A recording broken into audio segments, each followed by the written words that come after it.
and we're wanting to bring our convention community together. That's what we do. This is what we're doing on a Wednesday now. So I know these can still be a little bit of a surprise showing up in your inbox.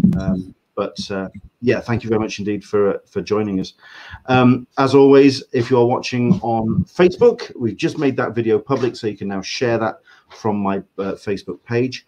The YouTube link is now up and running, so if you want to jump in with any comments or any questions already, by all means. And we are going to be doing our crowdfunding spotlight a little bit later as well. So looking forward to showcasing Duncan Jones's effort, which has already blasted through its target. And I think we might even surprise Megan and Donny in a bit with basically something else that we do is showcase an artist. We'll tell you what, we'll give them the time of the podcast to think about it.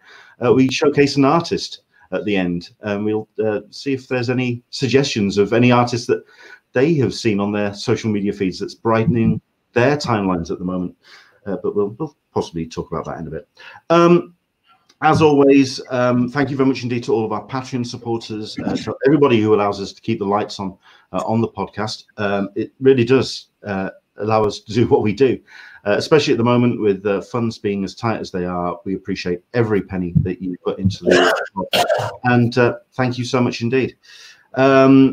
As always as well, we've also got some fantastic guests for the rest of the month. We're also lining up some guests for next month as well, including Red Dot Diva, who's been a long-time friend of the show. Looking forward to getting her back on. And also Alex Packnadell, who's going to be joining us as well, talking about his latest projects and what he's been up to during the lockdown.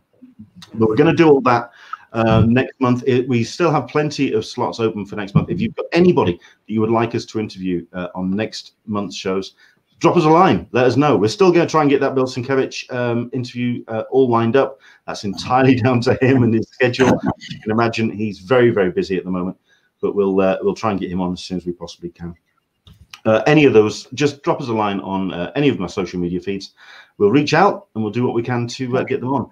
The latest person I'm trying to get on, Todd Staswick. I'm trying to get Todd on, if anything, to apologize for harassing him at D23 that one time and having this strange English person in board shorts interviewing him outside the Anaheim Convention Center, which I'm certain he still wonders what on earth was going on. But there we go. Running a little bit over. It's not the top of the hour. Let's just dive straight into it. Welcome along to Talkin Con, a cup of tea with an Englishman in San Diego. My name's Leonard Sultana, and each and every Wednesday and Sunday, we gather the convention family together to mourn the fact that we're not seeing each other in real life. All the shows for this summer obviously are passing by the wayside. We're seeing cancellations left, right, and center. And we do cover those on my social media feed and also on the Convention Collective. But we are missing each other, and we use this as a kind of communal group hug each and every Wednesday and Sunday to kind of talk to some great people and just shoot the shit for 45 minutes to an hour to just basically catch up with everybody and have some good times. Already got some great people joining us already. We've got ourselves Aaron Neighbors joining us. Hola from San Diego. Hello there, Aaron. Leanne D's joining us as well. Morning all, says Toby. Into the Balloon, Mr. I gave a nudge about that the other day. Yeah, I think that's about the Duncan Joe's Kickstarter, and indeed Leanne D's already in that on that. Welcome along to everybody who's joining in, as always, on the Facebook, on the Periscope, on YouTube. Any comments and questions that come in, come straight into the feed. So please do let us know, especially if you've got any questions for our guest today. We have Megan Hutchison. I was sticking N in there. That's everyone does. that's what you are, man.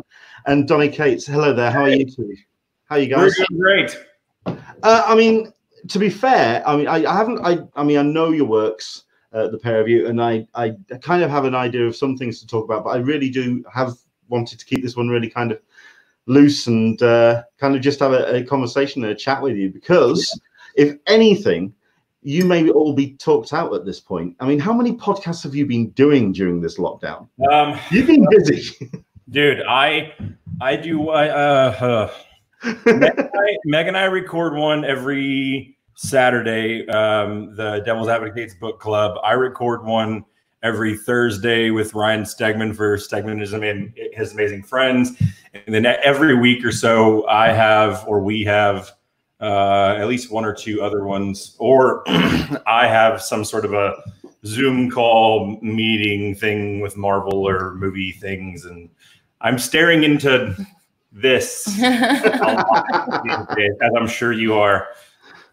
But we don't do a live stream anymore, so we don't do our live stream anymore because we're terrible at it, and we much prefer our new podcast format, because it doesn't mean that we have to, or she has to put on makeup, or I have to put on pants or anything, or try not to cuss as much as I normally do. Yeah. Which I promise I'll be good.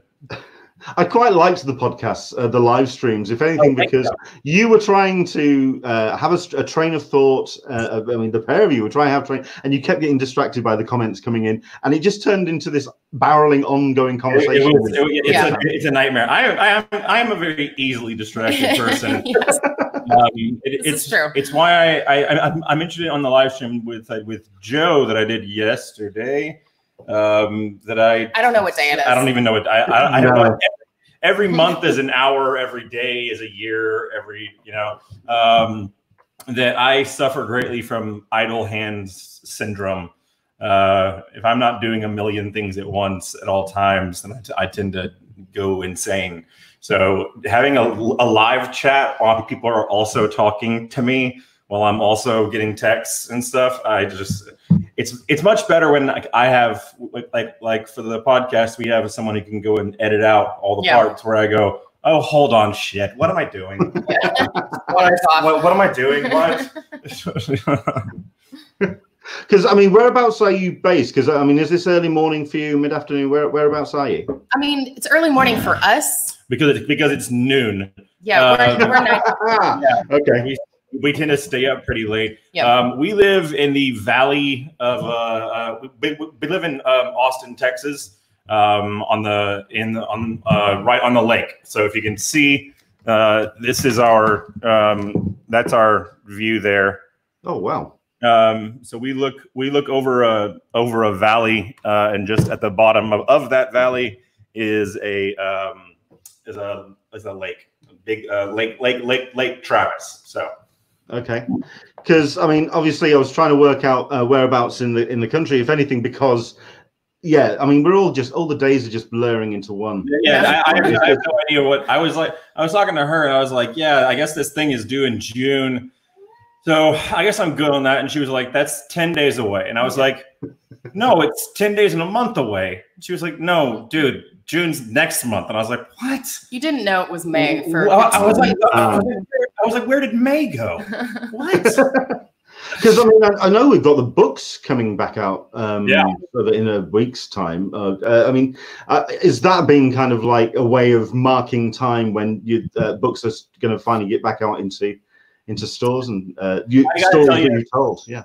For me, having CB Cebulski, Marvel's editor-in-chief, he called me early in the morning the day that the press release went out telling everyone that Marvel Comics were going to be coming back out. And the day that he called me and he told me that, a huge weight went off my shoulders, and I've been feeling so much better ever since. The idea that people are going to start, being able to get the comics that they want, and that things, at least in the comic book world and the comic book shops world, are returning to some form of normalcy, slowly making those steps towards normalcy again.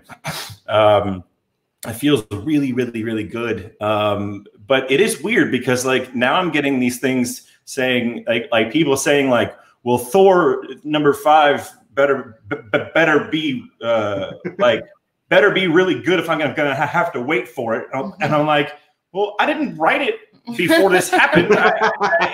It's going to be as good as it was ever going to be. I can't improve it. It's drawn. It's been done for a while. Yeah, sorry. I'm writing for 11. I can't speak for 5. 5 is great. 5 is pretty good. But now there's such an increase on it, and one of the opening waves of, or the opening wave of new Marvel comics on May 27th is Venom number 25, which is very cool because reading it now in hindsight, I always wrote it as because it's a big anniversary issue for Venom, right? it kind of opens with Venom, or I should say Eddie, talking to some unknown people off screen, and basically like saying like, thank you for staying with us and believing in us.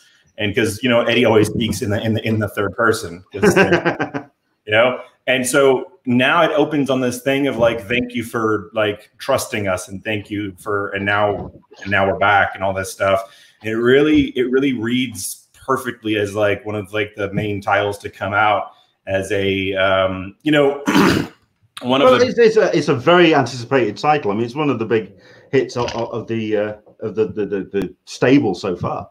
Yeah, so, and the big through line, which is repeated in Venom number 25, which is a line that is said throughout my entire Venom run, Ryan Stegman and Ivan Coelho and everybody's Venom run, is that we're stronger when we're not alone. And that's also repeated in Venom number 25 at a very pinnacle of moment of the series. So it's nice. It's actually, I didn't mean to write it as any sort of big statement of, here we are, we're all together. Thank you for, like, you know, trusting us and keeping us in your hearts. But hey, we're back. That's kind of a moment, but it ended up being like that. So it's really cool. I mean, I know that you said it pretty much from the moment that the lockdown started kicking in, because you turned around and said, I know that it's going to be difficult for people to kind of get focused and to do things that they need to do, but I'm busy. I've got books to write. I know what I'm kind of keeping myself occupied. And like you say, you're somebody who likes to have lots of plates spinning at the time. For yourself, Megan, I mean, how busy have you been keeping, and how have you been distracting yourself throughout all of this, the pandemic? Well, we moved the week before the lockdown. Yeah, wow. we put our other house up for sale and moved into this house a week before the lockdown. Yeah. And selling a house during a quarantine lockdown was not the funnest experience in the world. But we did it. But Meg is the busiest bee who has ever been. So we're, so I'm, you know, unpacking and working on the house and stuff at night. And then during the day, I'm working on our book. Yeah. So because if people didn't know already, Meg and I are doing a book together at Image. Yeah. And we were supposed to actually announce it at San Diego, but, oh, wow. But what this has been able to do is that, it's kind of carved out some time for me. So now I can, we can take our time with it. Yeah, I can take my time. Yeah. So we've actually been kind of like tweaking it a little bit. Yeah. So I'm not like as rushed. And by the time we announce it, it'll probably be done. Yeah, yeah. I mean, it's just, I'm working on 3 different independent books right now, like creator-owned books. And all of the lockdown has done for us is just giving us a chance to just like, all right, everybody slow down. Let's just like make this as perfect as it can possibly be. Which is really nice, you know, actually. And just like I've had calls with all my creative teams. I mean, including just like walking downstairs and talking to her, just saying like, hey, everybody, don't panic. Just calm down. Just like continue as if everything was moving on schedule. But just know that by the time the first issue comes out, we'll have a bank. Like all it means is we'll just never ship late. Yeah. You know, that's all it means. So I just, you know, I keep, you know, try and keep everyone on track, you know. And it's been good too, because like we've been able to like, we're working with D. Kuniff as our colorist. And yeah, I love him. And it's been nice because like we've been able to kind of like go back and forth and really tweak things and like really establish a palette, which is, whereas before with like all our travel and, you know, all of our deadlines and stuff, we probably wouldn't have had the time to do that. Yeah. So it's actually been kind of nice. It's been really weird because I've found myself like at first I didn't know what it was. Like when the quarantine started and we were both just stuck at home, we had to start canceling cons and canceling this and this and this and that, you know, I became so incredibly productive. I started just like cranking out scripts and then coming up with new ideas for books. And like, I've started 2 new creator-owned books during it. And at first I was like, is this just like panic mode? Am I doing like flight or fight mode? But the answer is yes. but no, I don't think it is. I think what it is for the first time since my career started, this is the first time in my entire life that I don't have jet lag. Well, I mean, that was going to be one of the things I was going to talk about. We might as well do it now because, I mean, last year was con year for you. You guys hit, I think, every show, every week, everywhere. And I think you must. I mean, I think you did about 5 in one day at one. Oh, it's just. I mean, you went mental with your shows. It was great to see you going. Yeah, we went 20. You got married at one. Yeah, we got married in the middle of it. Yeah, we got married at Luca. We went to 24 shows. 26 shows last year. And most of them were, well, half of them were international. Yeah. And so we went all over Europe. We went to Australia. We went, oh boy, Singapore. We went everywhere, and it's good. I mean, we certainly got our fill of travel, you know. And then, like, you know, I hate to speak positively about, you know, what's happening in the world right now, because certainly there's so many people who are negatively affected by it. But I have not known what it's like to not be jet lagged and like actually be rested in so long. And what it turns out as is that I get a lot of work done, and I get stress-free work done. Like, I'm not like writing on planes or in hotel rooms and stuff. Well, but I think it's okay to be, I mean, you know, it is hard, and it was really scary for us for a while there because we didn't know what was going on with Marvel and, you know, all that. And this has been a very stressful time, but I think it is important to kind of look at like the positivity that can come out of it. You know, like, we're all stuck in this situation. What are the good things that we can do? Yeah. We've been talking to guests and having them on and talking. I mean, one of the features that we've been doing is like the crowdfunding spotlight. Right. I can see a lot of COVID babies, creative COVID babies coming out of this. People doing podcasts, meeting up, connecting online, and just wanting to get stuff out. Yeah, absolutely. Absolutely. Well, yeah, totally. well, the thing is, the reason we did so many shows last year was, you know, because we both make money at these shows, and between appearance fees and selling books and signing books and stuff, I wanted to do as many shows as possible because I was always going to take this year off. I was going to do like 10 shows this year max. Yeah, take it because the plan is that we were going to do like every show that made us an offer last year, because this year we were going to start trying for to have a baby. Yeah, start a family. And so, you know, as luck would have it, we did end up with a nice little savings. But we kind of pushed our plans back a bit for the family planning thing. But we are trying again now. So fingers crossed, everybody, that we will have a COVID baby. Yeah. It's okay. When I said creative COVID baby, fine. Yeah. We're talking literal now. Yeah. No, it's entirely possible, knock on wood, fingers crossed, that like the image book that we put out, like, could have a picture of our baby in the back of it. So fingers crossed. Yeah. Sorry, I mean, my ears are killing me. I'm sorry. I keep blowing my nose. Don't worry about it.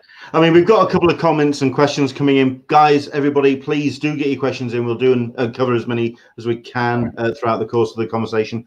I mean, obviously, I mean, how's it been I mean, it sounds like it's been a really strong, positive thing for your relationship as well, to be in the lockdown, in that room together, and kind of like you've got all the creative juices, especially with yourself, Donny. I can imagine you also have the chance to kind of perhaps just take yourself away and focus on your writing and get down and knuckle down to that, and then your own art, of course, Megan.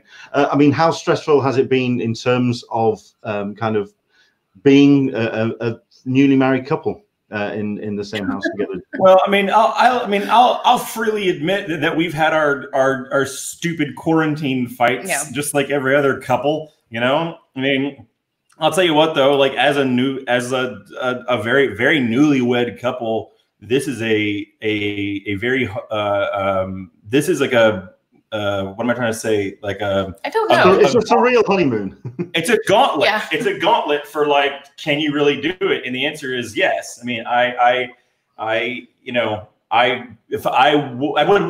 want to be quarantined with anybody else in the world. And I think that something like this is such a big test for a couple, as new as we are. And you know, we've had our dumb little fights, just like everybody else who's just trapped in the same house with somebody 24/7, and who's also working on a book together. You know, because like that dynamic has to be a little bit different. Like, because I'm her husband, but I also sometimes have to give notes. You know, and so that's weird. So I have we've worked out a system where I have to text her and I say, hey, your writer, collaborator, partner is about to come downstairs and talk to you about the book, not your husband. Yeah. And so, and then when we leave, I will be your husband again. Yeah. But I have to give some notes, you know. But I think all in all, it's been as far as our relationship goes and stuff goes, I think it's been great. I quite enjoy my time with her. I'm actually I'm proud of us. I am very proud of us as well. We've actually been doing really well. I hope I genuinely hope there's no one who's hearing this that it is like, oh my God, that's me. But I can't imagine getting married and then being in quarantine and being like, oh my God, I hate this person. Oh my God. Oh no. Now I'm trapped in this house with this person. I genuinely hope that there's no one who hears that and is like, fuck, that's me. You know? Well, I mean, at least you're not having to, I don't know, get on a plane in New Zealand and disappear to Scotland to get away from your partner, as somebody has had to do in public life recently. But it's great to hear that everything's. I mean, also, I know you're talking about a new addition or a forthcoming addition to the family, but isn't there a puppy? The puppy has been. Speaking of gauntlets being thrown down, yeah. We're also so we have a cat that probably will jump on this table here in a little bit. Her name is Cordelia. She loves it. She loves live streams and she loves to walk on the computer. She's very pretty and she likes to show it off. But yes, we did get a puppy.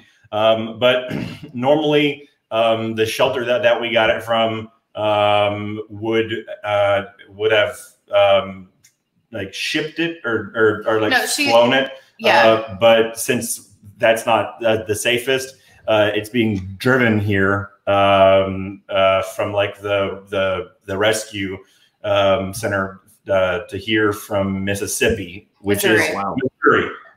So we're looking at the end of the month before we get a little baby beagle. Yeah. Yeah, whose name is Bats after the dog that I killed in Doctor Strange.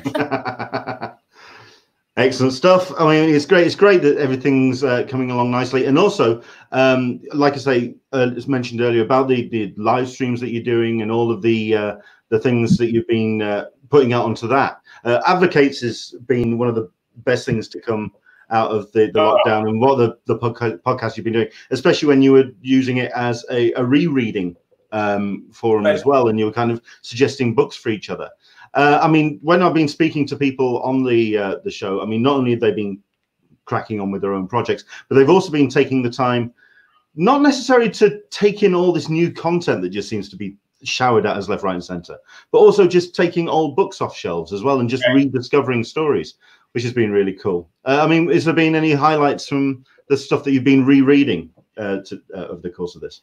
Yeah, I mean, for me, you know, our live stream that we did, it was an idea that we wanted to do as a podcast together pre-quarantine, and then during the quarantine, we just decided that, like, you know, what a good opportunity to be able to just like how you're doing, to be able to connect to fans, to talk to fans, but also remind people that though new comic books weren't coming out, there's a billion old comic books, and you absolutely for sure have not read all of them. So we made sure that we picked books that would be that would more likely be in stock, that people could order local stores could ship or do curbside pickup. Because a lot of what we were doing the live stream for too was to help people. It was to connect with the community, but also to help local comic book stores. Yeah, and so we would, you know, always, you know, 28 pages later, and the various charities that we're helping and stuff.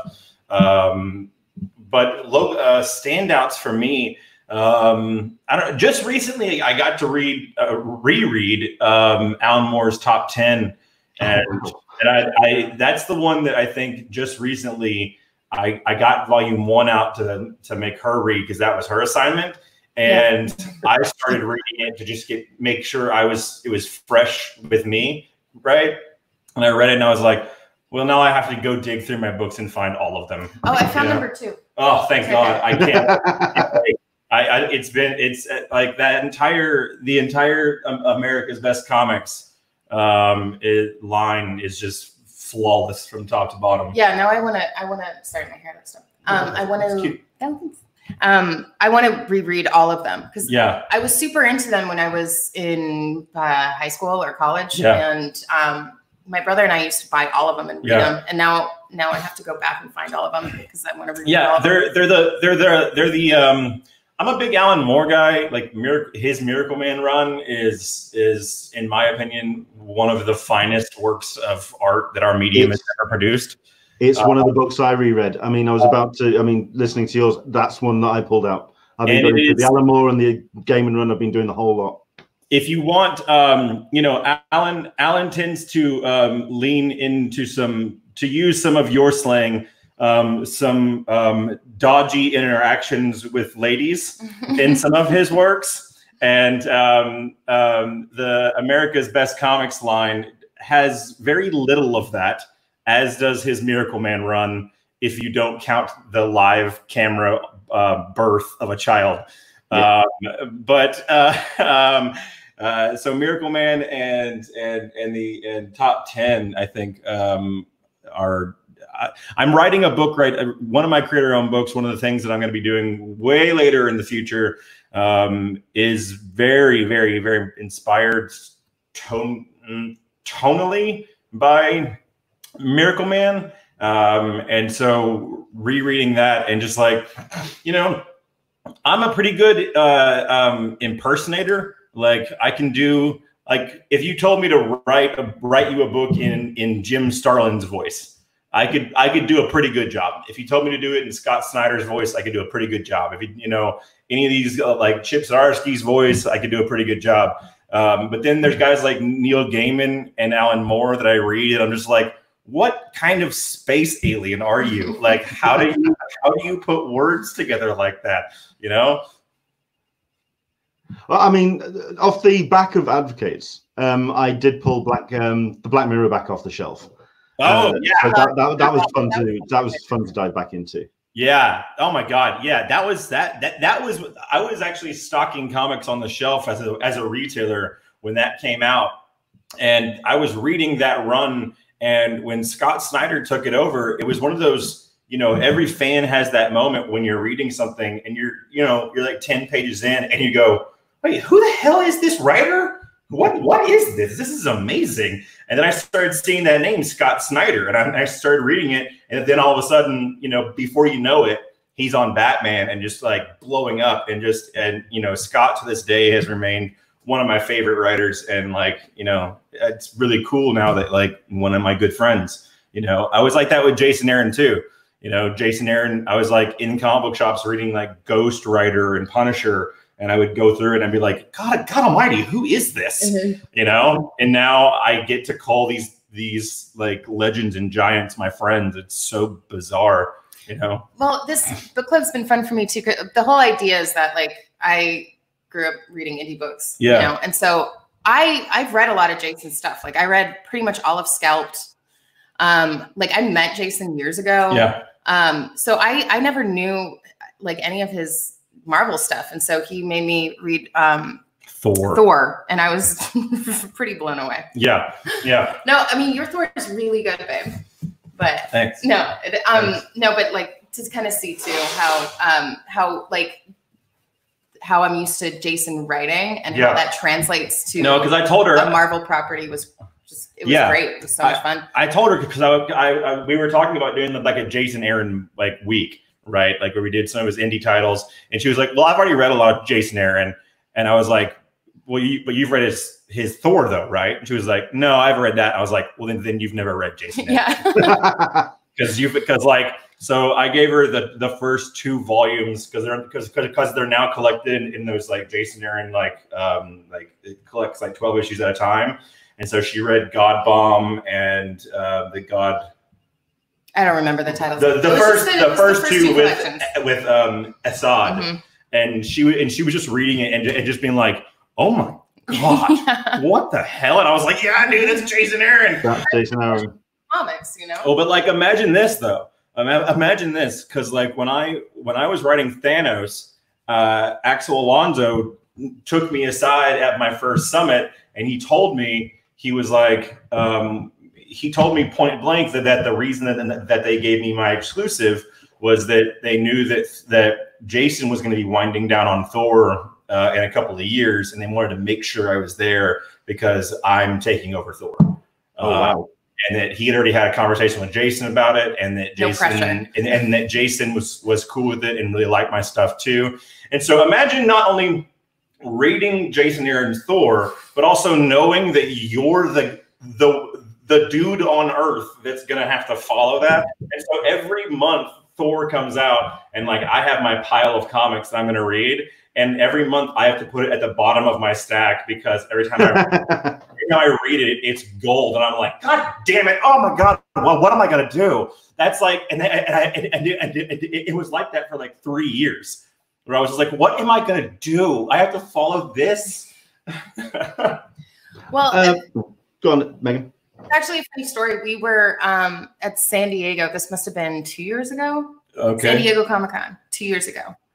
And it was after the show, and you and I stayed an extra day. Yeah. And that's when we went to the Hotel Coronado to go check it out because it's haunted. And I wanted to go see the ghost. It's just over the bridge. I think I did see it. Yeah. I've been going since 2010, and the first time I went over the bridge was 2 years ago. Isn't it pretty? Yeah, it's cool over there, right? It's incredible over there. Yeah, like that hotel is supposed to be super, super haunted, and I'm obsessed with ghosts. Like I have a lady ghost hunting group here in Austin with some of my best friends. Called Hades Ladies. Yep. That's my hobby. We go ghost hunting. But we went to the Hotel Coronado because I wanted to show it to you, and I wanted to go find some ghosts, and that's where you came up with Thor. Remember? No. Oh, where I came up with what I was going to do with it? What you were going to do on Thor. Well, here's the thing. Yeah, I know what you're talking about. Yeah. Because what you're talking about is the arc that's coming up next. Now, yes. Yeah. So I was originally going to open my Thor run with a different arc, and then which is the story that we're talking about. And then I thought no, because the next arc in Thor is called Prey, with an E, and it is a horror story. It is a Thor story.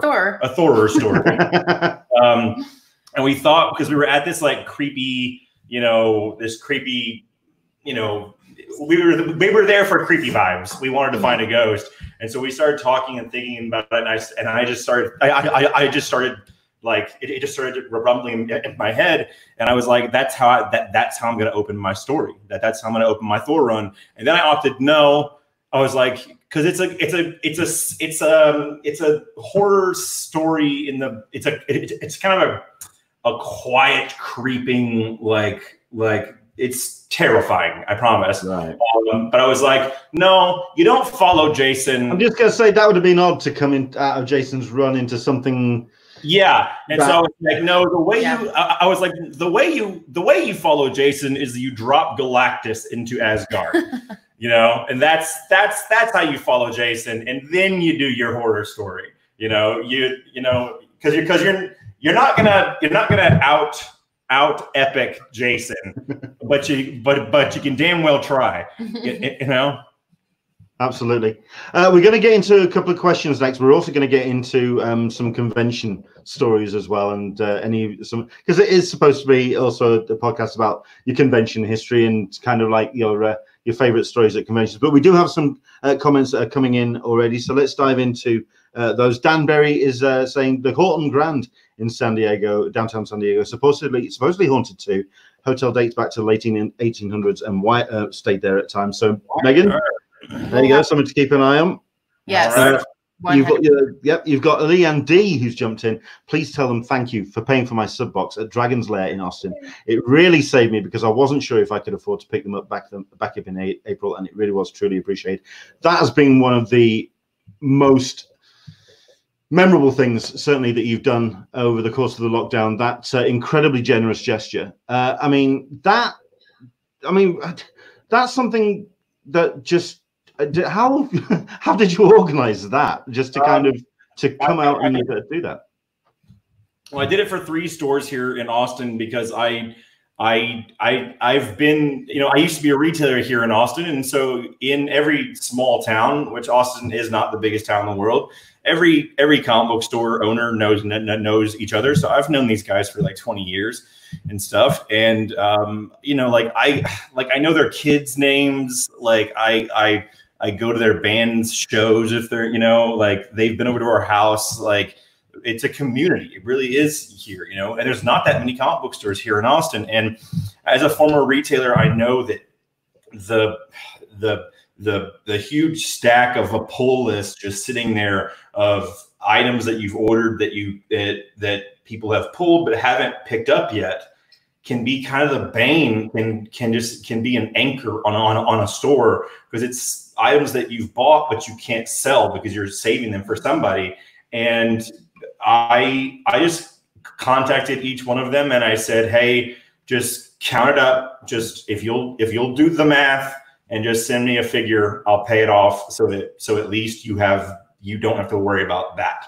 So you can, when things open back up again and you can order, and when we can order new books, at least your slate is clean, and there isn't the stress. There's no stress. I mean, obviously there is stress, right? But and obviously, all I ask in return is that those people who I didn't catch the name of the person, Leanne, is that in the future, the money that you would have spent on that comics, find some new comics to read. Find something new in that shop. Don't thank me, thank that shop. Go back into that shop and spend more money in that store once we're up and running back into normal. Yeah, because I mean, you've obviously had the Jim Lee efforts. Raising money for BINC. You've had the Creators for Comics. All these separate elements that have been a huge amount of generosity on behalf of comic creatives. Absolutely. Writers, it's difficult to kind of give back or have something to give back. So you came at it from a different angle, which was cool. I just started writing checks. Fair enough, but yeah, absolutely. You've got Daniel Betts who's asking. I mean, number one, by the way, it's Marvel Man. Let's just get that out. How dare you? No, sir. No, sir. Here in the United States, sir. It's Miracle Man. No, I know. Oh, it's different in the UK? Well, it started out as Marvel Man. Yeah. Started out as Marvel Man. But when it came here, Marvel, the company I worked for, was like, no.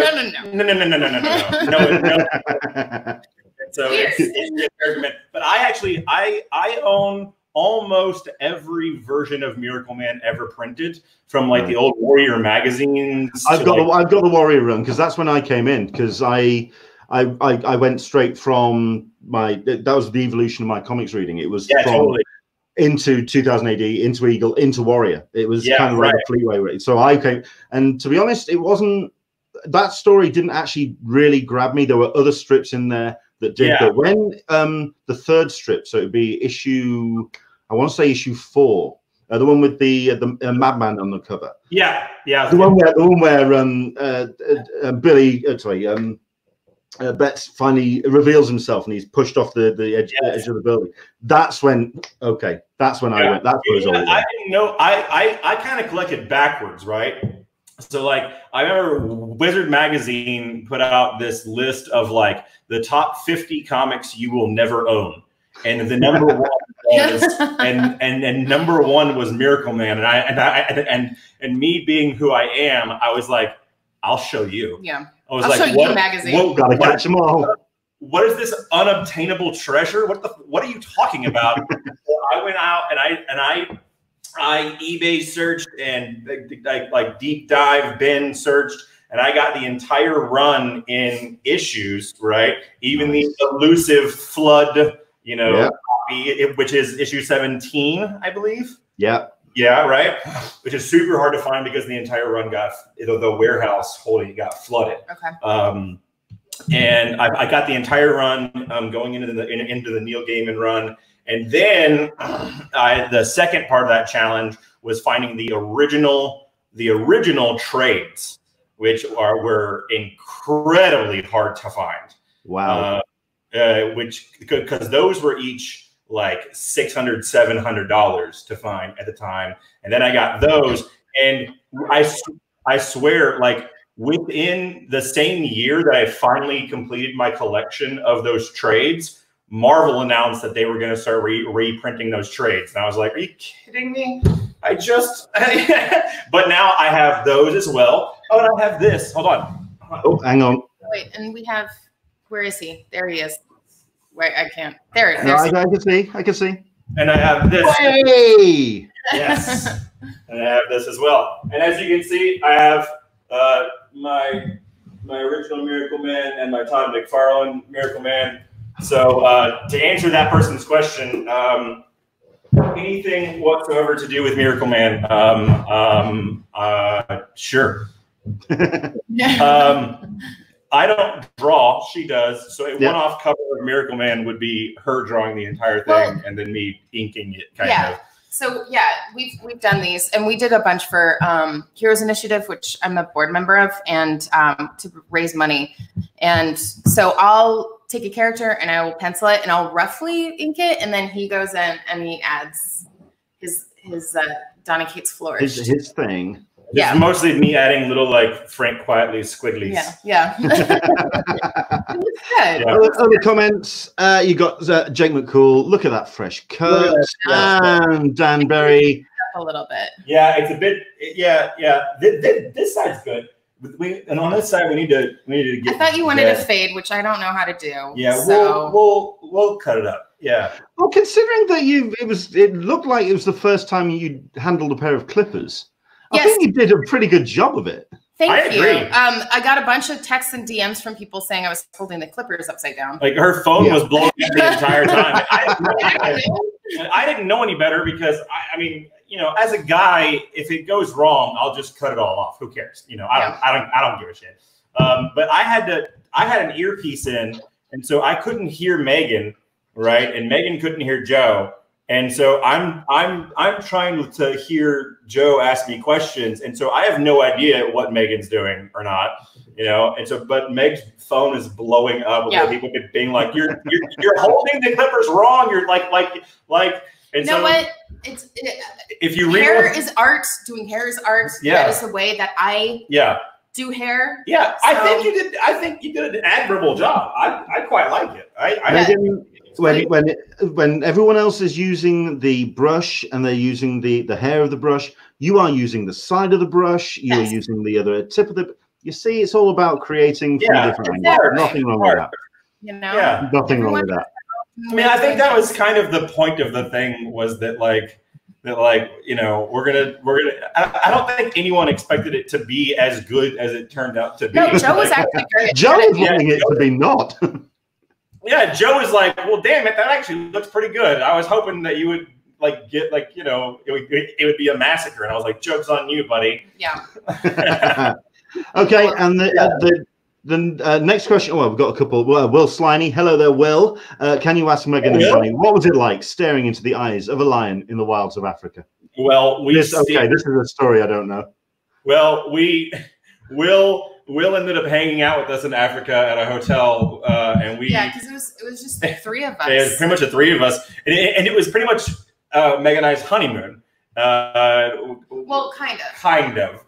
But Will was so sweet. He kept on saying like, I don't want to hang out with you guys if this is like your honeymoon. And we were like, no, dude, come hang out. This is fun. This is great.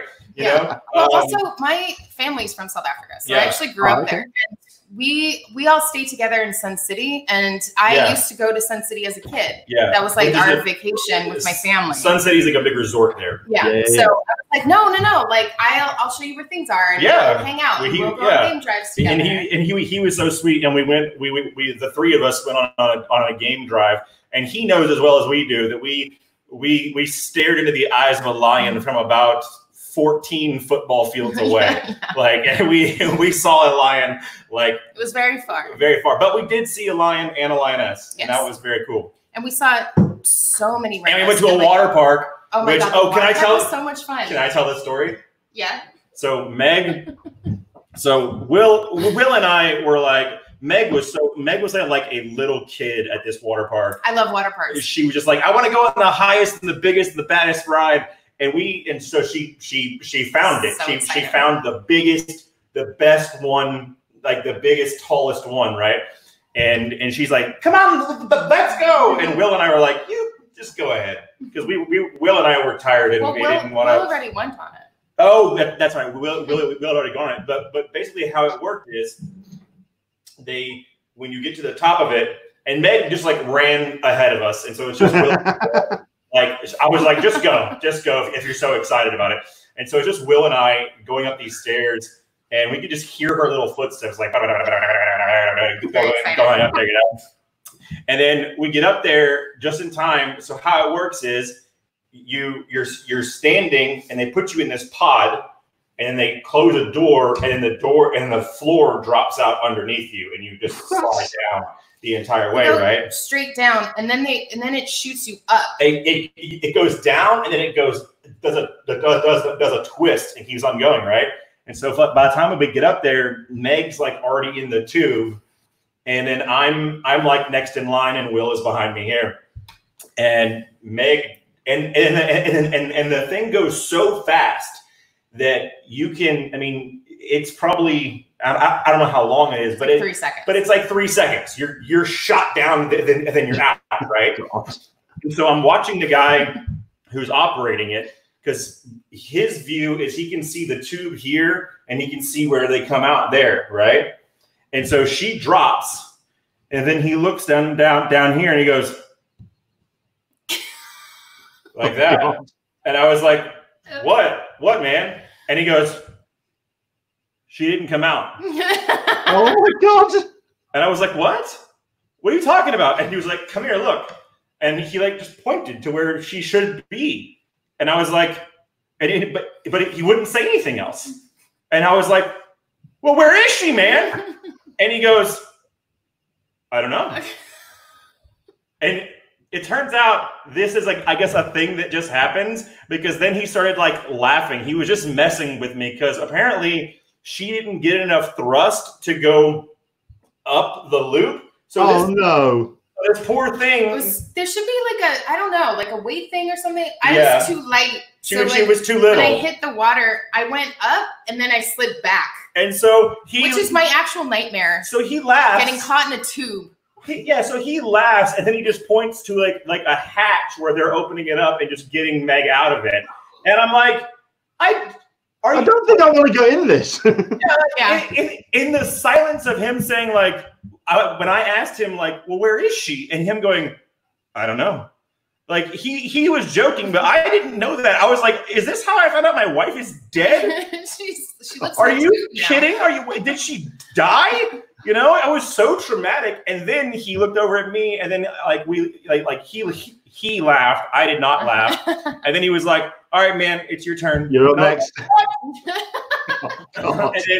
and then he puts me in the tube, and then like I'm like in there like this, and Will is just like doing the cross for me. Oh, like as he's watching me in there, and I'm like, Will, stop it, man. That shit's not funny, man. And then the guy who's running the controls, like, he knows how scared I am. He's like, look at the controls, and he's like, oh, this isn't right. Oh wait, no, hold on, something's broken. Hey man, can you come over here? And I'm like he's like asking for like a tech, like a tech to come over. But again, he's just messing with me, because my last comments are, wait, what? And he goes, boom, and makes me drop. Oh, it was fun. for her. Okay, there's Megan going, that was fun. Yeah. The guy's like picking me out of the tube, and I was like, can I go on it again? He's like, absolutely not. I'm like, ugh. She was just too little, which is so weird because children were doing it all day. You don't have enough mass. I don't know. Well, I'm very disappointed. Oh dear Lord. Okay. Yeah, Will hung out with us that whole weekend. We had so much fun. We had so much fun. Yeah. Well, I mean, it gives you an excuse to go back and try it again, Megan. Oh, you just got at least another excuse. Visit my family anyway. Absolutely. So, Absolutely. Okay, believe it or not, we actually have a question about comics and your process and stuff. It's been a while, so let's dive into those. This is from Mark Abnett, good friend, good guy, good creator. Has turned around and said, what was the process in getting God Country published? Was it a story that you were always going to tell and create, or did you pitch it to Image first? I mean, God Country, I think it's for now for many people and for myself, it's your defining book. For me, it's absolutely, when I think of your work, it's God Country which comes to mind. And not only that, but you've also got, I understand there's some possibility of it translating to other media down the line. So, I mean, I think everyone's going to find out about God Country down the line. I mean, it's a hell of a book. Yeah, I mean, how did it come about? It actually started as a joke way back in here's Cordelia, our cat, who needed to be live stream. She's very pretty. She's very cute. Now get down. Okay. Now get down. You're done. How you done? It actually started out as a joke way back in 2007 or so, when I was still a retailer and stuff. It started off as a total joke, as what if a redneck found Thor's hammer, and I pitched it around like that, and it had no heart or anything to it, and so I just shelved it. I was like, okay, that's stupid. That's not going to work.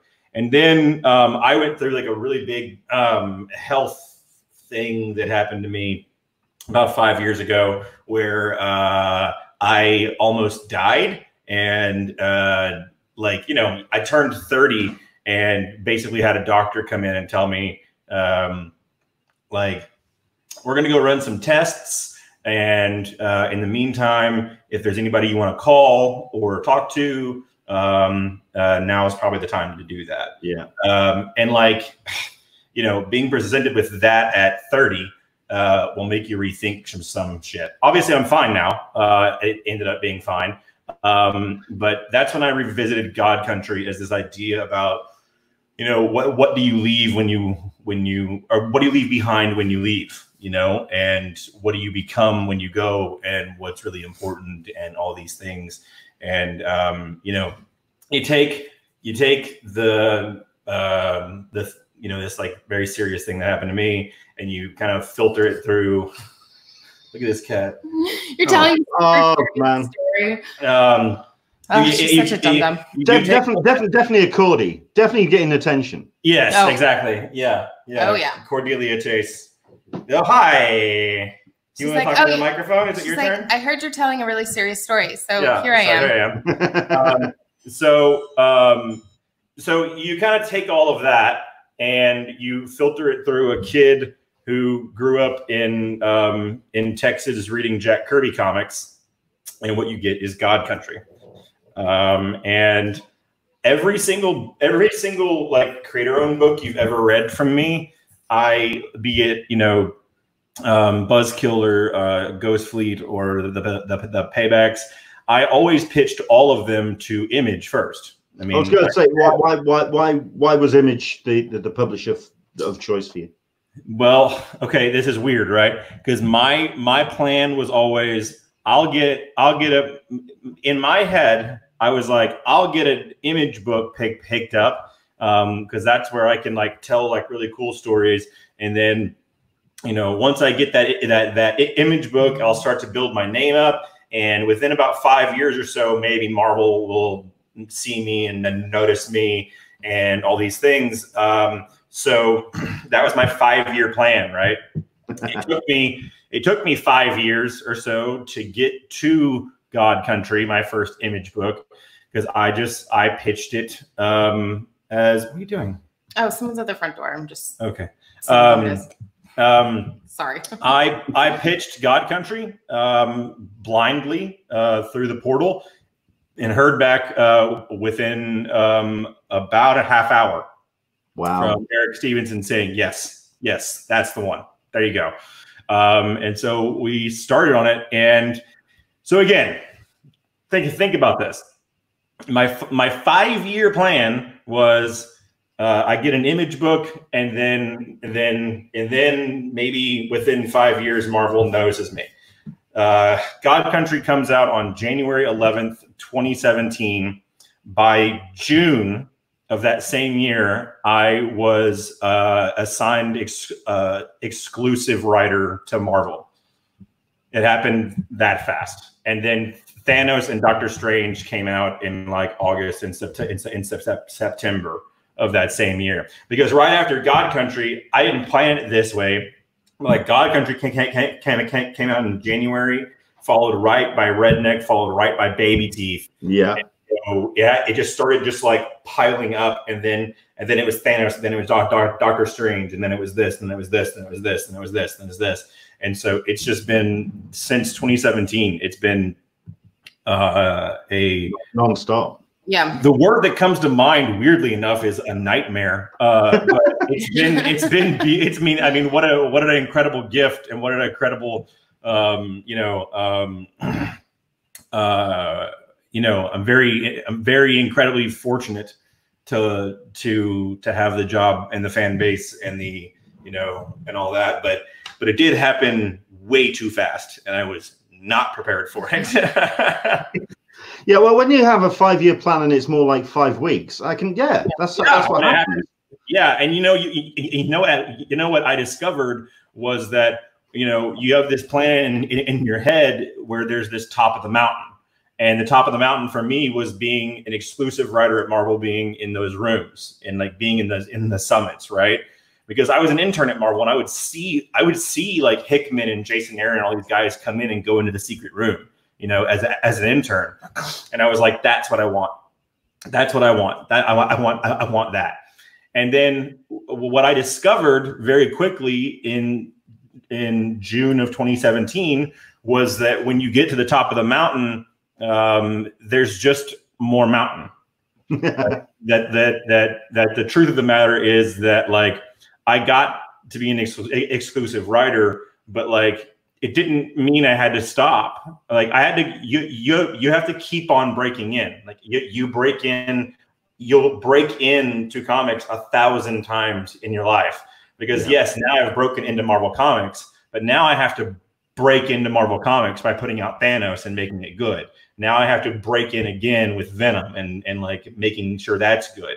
And then came the Thor job, and then now that I'm going back and then you've got your own back to creator owned, and I have to break in and show that I'm not just a Marvel guy now, that I've still got that, that God Country guy still inside me. So like there is no top of the mountain, and the scariest part of being up there is that it's just a longer way to fall. The higher up you get. I'm thinking of the Simpsons sketch when Homer decides to work out, and he's challenged to go and climb the murder horn, which looks out the window, and there's the mountain, and then the mountain clears. No, not that one. The one behind it, and then the bigger mountain, and then the mountain just gets getting bigger and bigger. I can imagine it's a little bit like that. Excellent. We also want to ask more about what's coming up when it comes to God Country and other things that you've got on the line. But let's go a little bit further back, because we want to talk about comic conventions and also your kind of introduction to that, because you were an intern at Marvel, and Megan, you've been doing artwork for years, and you've been obviously attending conventions as an artist. What was your sort of like convention history? Did you go as fans first, or did you just dive straight in as professionals, or what was your history with that? Oh, I actually, so I grew up in California, in Southern California. So I went to my first San Diego Comic-Con with my dad and my brother when I was like 15 or something like that. And then we'd kind of go whenever I had a chance. And this is when you could still get tickets. So I think the last time I went as a fan was probably like 2006 or something like that. And I met Mike Mignola, and you could actually just walk up to his table, and I shook his hand and like totally fangirled out and made a total ass out of myself. But he'll never remember. So that's good. Yeah. So I had been doing that. And like, I went to WonderCon. I don't know. There was a convention in Anaheim. Yeah, it'd be WonderCon. Yeah, I think it had just moved to Anaheim from San Francisco. So I had been going as a fan first. And then when my first book got picked up by Archaea, which then got bought out by Boom. So I was actually doing like a book tour with Boom. And so I started going to conventions with them. And that was in 2013. So I've been kind of doing the convention circuit ever since. Yeah, I same. Yeah, I mean, I've been going to Comic-Con since I was a little kid. There are pictures of me as a little kid with Joe Quesada and with Jim Lee and all these people. It's weird. One of my favorite stories from that time was Jim Lee came to Arlington, Texas for a Wizard World Con. And he was doing free sketches for like kids, like teenagers and kids and stuff, right? And so I got in line, and I was one of the last people in line. And so he was doing just like headshots, like busts, you know? And so for me, he was really like, the line was obviously enormous, right? And so for me, I got up there and I like talked to him, and I was like gushed and gushed. And he was like, "What would you like me to draw for you?" And I was like, Logan, like not Wolverine, but like Logan. And so he did this bust of Logan, and he did it in pencil. And then he started making little X's on it and everything. And he was like, "I want you to ink this for me." And so he said like this, and he said, "Come around." And so I came and I sat down next to Jim Lee, and he talked, and he gave me like some markers, and he was like, "All of those X spots, fill those in with black, and then I'll kind of help you out." And so like, there's this piece that I still own to this day from when I was like 12 or 13 that was penciled by Jim and inked by me, right? So cut to earlier this year or late last year. What, when we went to Vegas? That was late last year. Late last year. I'm doing a signing at Torpedo Comics with Jim Lee, and it's just me and Jim Lee at this show. And I don't really know Jim. I do now as a result of this weekend that I spent with him. I didn't really know Jim very, very well. And so we're like in like the green room waiting to go out and sign together. And I told him that story. I was like, I actually own a jam piece between like you and me. And he was like, "I remember doing that, but that's crazy, man." And the next day, it's so sweet that it makes me want to cry. Jim slides a blank cover of Venom over, like a Venom with a blank on it, And he slides over and he goes, "I want you to draw me something, and I'll ink it for you." So that we can have one. And so I drew a Venom bust, and he inked it. And so now I own 2 jam pieces, one that he drew and I inked, and one that I drew and that he inked. Yes. That's like maybe one of the coolest things that's ever happened to me. He is the coolest dude. I've told the story a number of times I'll tell it as many times as I can. Is when I was a volunteer staff member at San Diego, and the last panel of the day, of the room I was running, which was the Artist Alley room upstairs, room 2, and Jim was the last panel of the day. At which point, being a DJ, I can handle a microphone, I can handle a crowd, and I gave him a rock and roll intro, which you had to peel them off the ceiling by the end of it. And he turned around at the end of the applause died down, you just go, that was the coolest intro I've ever been given. Oh, I was a happy bunny that day. Yeah. I was a very happy bunny. Yeah. What I mean, what's the moment? I mean, you were talking there about My Big Nugget, Megan, about sort of feeling really well, making a fool of yourself, like you say. I mean, how often do you get kind of, well, kerfuffled is the word we would use here in the UK. That kind of, when you do find and meet somebody at a show, and which just kind of where you just melt into a puddle. It hasn't happened in a while. I try to avoid people. Yeah, I mean, if I ever met like Neil Gaiman, I'm sure I would just be like, I love like word for everything you've written. For the longest time, for me, I was cool. I was like pretty cool meeting like most of my like idols and stuff. I was pretty cool around like Hickman. I was pretty cool around like other guys like that. But Jason Aaron, I was always like, do you remember the old Saturday Night Live skit, the Chris Farley show? Yeah. I would meet Jason as a fan and just go like, do you remember that time in Ghost Rider when you it turns out that he's actually you know, and Jason would be like, yeah, man.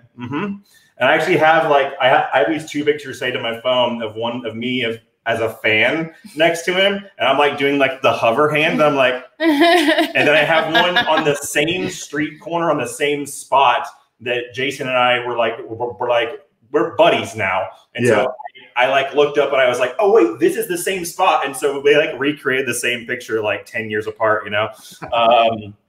But I met Garth Ennis one time and made a complete ass out of myself. It was not my fault at all. But, you know, Garth is one of those guys, like most of the time, if I see someone who like, especially nowadays, like if I were to see a Neil Gaiman or I mean, I did go to Alan Moore's house and just knock on his door. So I guess I'm not that scared of these things. But like most of the times, if I see someone who's just like if Neil was sitting at a table, I would go and talk to him. But if I saw Neil on a street corner, I wouldn't go over and bug him, because I know what that feels like, and it's nice, but you're like, I'm off. I'm like off duty, right? So I was at New York. How often does that happen to you then, in terms of people kind of? Because it's a question I've asked somebody, I won't name drop, so I'll just ask the question, which was about that moment when you were starting to get a name for yourself, people were starting to recognize who you were, and Donny Cates was becoming a name. When did it suddenly become you being able to maneuver your way around the convention and maneuver your way from booth to booth to being suddenly stopped and then being a personality, as it were? How did that feel? San Diego Comic-Con 2018 was one of the more nerve-wracking experiences of my entire life. Well, you had pink hair. I decided to have pink hair that year, so and what I did not realize was that was the first time that I was going to be going to San Diego, having written all of the Marvel stuff that I had, where people actually knew who I was. And having bright pink hair meant that they could find me anywhere. And so that one, and pretty much San Diego, New York, any of the big shows, I either have to have a hoodie on when I walk out, or I have to have headphones on, so where I can pretend that I don't hear you yelling at me. Because most of the time, if you see me on the show floor, I have headphones and I just have like metal blaring in it so that I don't look rude. Because the thing is, I will always stop and I will always say hi to fans and I will sign stuff in the hallways. But when I do the headphone move and stuff, it's just because I have to be somewhere. Like I'm going to be late if I stop and sign for everybody and do everything. So you haven't done the fake phone call then? Well, phone call. There have absolutely been times when my headphones have like run out of battery, and I just keep them on, and I just go because I just have to be like on time for stuff, you know. So it started in 2018, and it's gotten worse and worse and worse. What was that first moment like, to actually feel like a personality then, a celebrity of sorts? Terrifying. I had a full-blown panic attack behind my booth, and I had to go and hide under Daniel Warren Johnson's table for a second and just be like, I just need to be like, people like not looking at me for like just like 10 minutes. Yeah, Meg had to like come and grab me because like I couldn't go outside for a smoke. Like I couldn't go, like I literally couldn't go into the bathroom, which is still to this day my only hard and fast rule is if I am in the bathroom, I'm invisible. And like the only time I have ever been rude or ever said no is if I am in the bathroom at a urinal and you try and talk to me, I go, not here. Just not here. And I think I think it's a really fair rule, you know? Yeah. There's some places offline that yeah. If you will just wait for me right out there, then we can say hi and everything. But just please let this be. And watch your damn hands. I don't think that don't say hi to me while my dick's out is a really crazy rule. I don't think that's a crazy mean rule. It makes sense. I'm going to ask a question now, and Megan, if this is too in forward or if I word this wrong, bear with me. Because as somebody who's gone to conventions to panel host, and I have been having to kind of either organize stuff and bounce from panel to panel. When I've gone with Caroline, my other half, she's often kind of fallen into the role of a PA, which is not something I'm necessarily happy about, but it's just something, it's that dynamic kind of seems to work. I mean, Megan, you go to conventions for your own work, which is you're wanting to obviously exhibit and be your own personality at your show, but do you find yourself kind of falling into that role, and how does that work? How does that feel?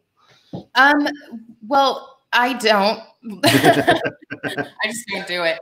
No, but we have a management company that takes care of us. So we're signed with I'm signed with Essential Sequentials, and he's signed with Comic Sketch Art.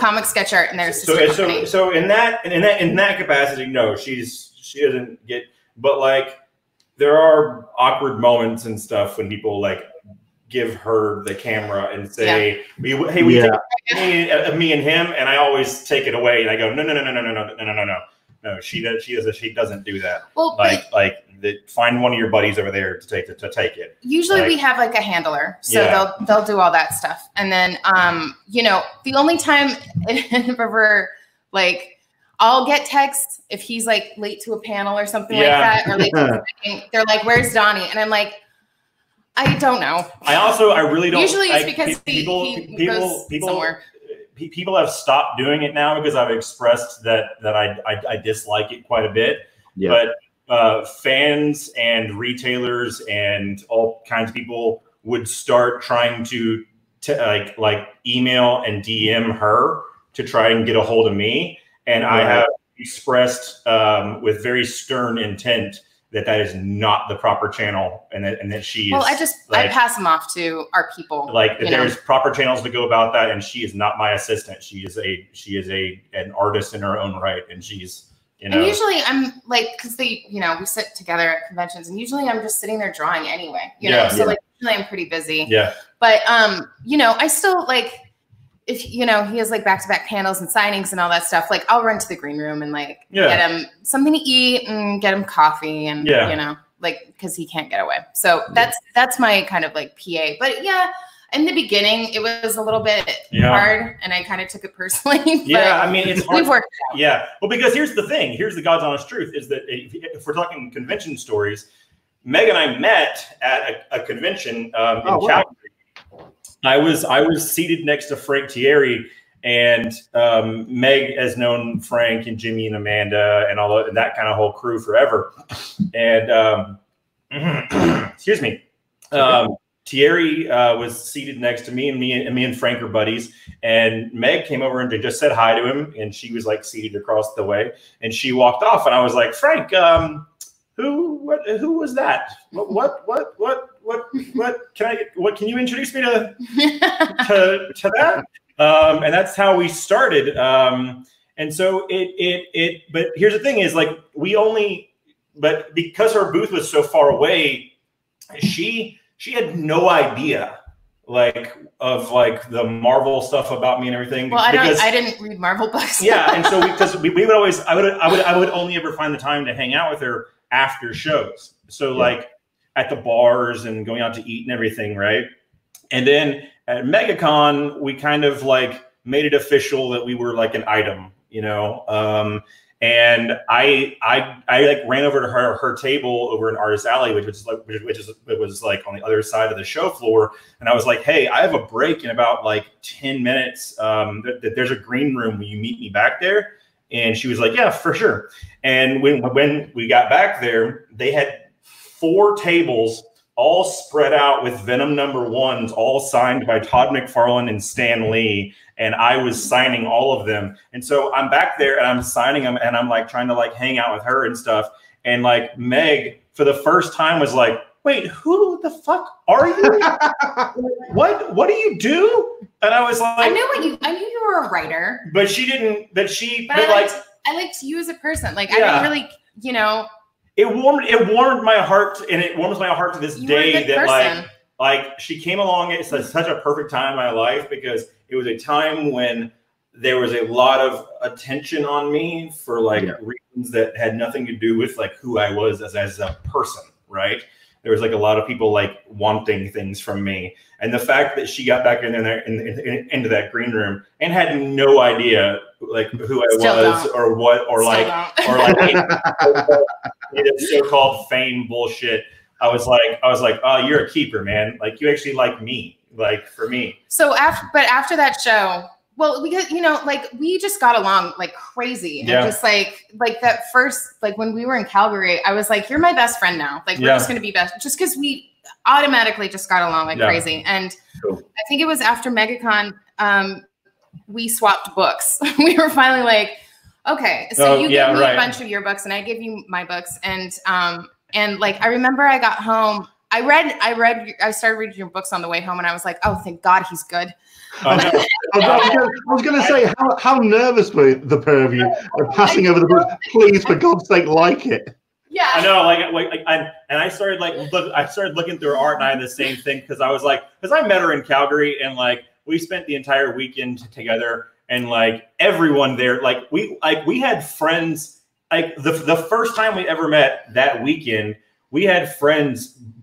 Like, nothing was happening. We were just friends. Yeah. Like there was nothing untoward happening.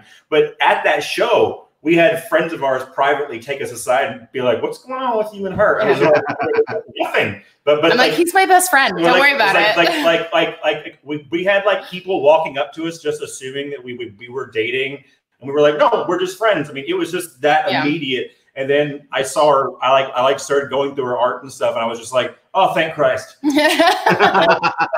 thank God she's good, because like I am full blown in love with this with this girl, and it would suck to have to lie to her entire life. Ditto. Hard to say, buddy. Yeah. God bless. When it comes to your conventions, and when you get the chance to go and check other things out, what are your favorite elements of a convention? What's your favorite things to go and check out? Well, we always go shopping in Artist Alley. I know my hair. Yeah, I have crazy person hair now. I have Tim Burton hair. Yeah, we love little stickers and little little indie comics and little. Yeah, so we always hit up Artist Alley and Small Press. Yeah. And we try to actually like kind of find people that we've never seen before, and like we love like indie books, so like we try to find like zines. Like, I collect zines. So we try to find zines and like self-published stuff that you would only find at conventions. Like, it's also the most likely place where people won't bother me. Yeah, because they're like, I don't know who you are. Because like zine people who make like they're like me. They're like, who are you? Yeah, they're more likely to know who she is. I remember this one time we were like in like Deep Artist Alley, which is just like awesome zines and like cool buttons and stickers and stuff. And a guy that she knew came over and started talking, and he was like, "So what do you do, man?" Oh yeah. And I was like, "I'm a writer. I'm a writer, and this is like 2 years ago. Yeah, this is like WonderCon 2 years ago. And he was like he was like launching a Kickstarter, and they were talking about it, and I was like well, what's your Kickstarter about and everything, and he was like, man, it's hard, you know, like. I mean, you'll see, like, once you put a book out, like, it's, and I was like, yeah. But he's a big indie guy. Don't name him or anything. No. I was happy to be. I saw your face. You're like, yep. Once I put a book out, I'm sure I'll find out. No, but Absolutely. You know, it's like he's a big indie guy. Yeah. Like, I know him through doing like indie books. Yeah, you know, so. Yeah. No, it was great. Sometimes those worlds don't. No, and it's fine. It's fine. I love leaving the Marvel side of the floor and going down into like the you know, because I've also not like on purpose scouted talent, but definitely have walked by booths and been like, whoa, who are you? Like, this art's incredible. And then like, you know, like bought some prints or bought something with one of their comics and then gone and gave it to CB. And been like, hey, check this out. This is dope, you know? So that kind of stuff happens all the time. It's and really then fun. We always try to commission at least one person per show. We obviously have a lot of original art in our house, and we love art. Too much. One would say too much. Yeah. Well, never too much, man. Never too much. Never too much. Absolutely. So we usually try to find like an artist that we've never seen before and commission something. Yeah. That's another favorite of ours. Well, I mean, that's something that's going to be coming up as a feature once we've finished talking, which is what we do is kind of put a spotlight on our chosen artist that's maybe blowing up our social media. Which artists are kind of catching your eye at the moment? Who's on your radar at the moment? Dude, I mean, we recently did an episode featuring a book that he did, but Ian Bertram is like on the. I can't seem to find anyone who knows him, and so that I can get in contact with him. So I will once again put this call out. Ian Bertram, please, I want to work with you. Please, I guess all the art. You know what? At a certain point, you gotta just take a hint, I guess. He's like, I don't like your stupid Venom comics, dude. Leave me alone. But I think his art is so just. He's one of my favorite artists. Wonderful, yeah, of all time.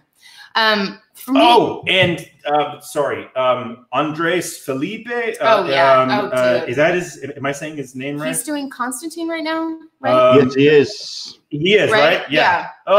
His stuff is incredible. I first saw him when he did that fill-in issue for Absolute Carnage on Immortal Hulk, and I saw that art coming in, and I was like, whoa, who is this? This is amazing, you know? And obviously he got scooped up doing Constantine because that's the best fit of all time. You know, his Constantine it's great. Perfect. Great. That was a guy that I like immediately asked Marvel for. I was like, hey, can I and by the time I got around to it, he you know, DC had scooped him up. So I've been Nick Robles.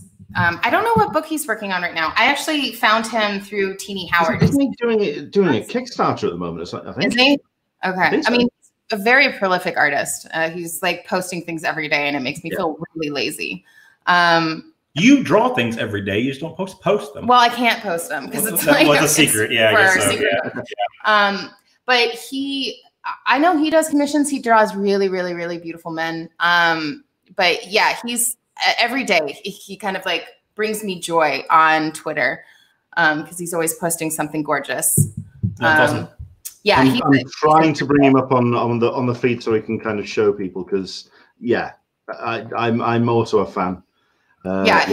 His stuff's incredible. I mean, I don't know who is there. I don't know. I'm like always trying to get Marvel to get me like weird, like out of sort, like weird, funky, like European artists, and you know. A lot of oh yeah, oh good, he finally did it. He was asking if he should do the Sailor Moon challenge, so I'm glad he did.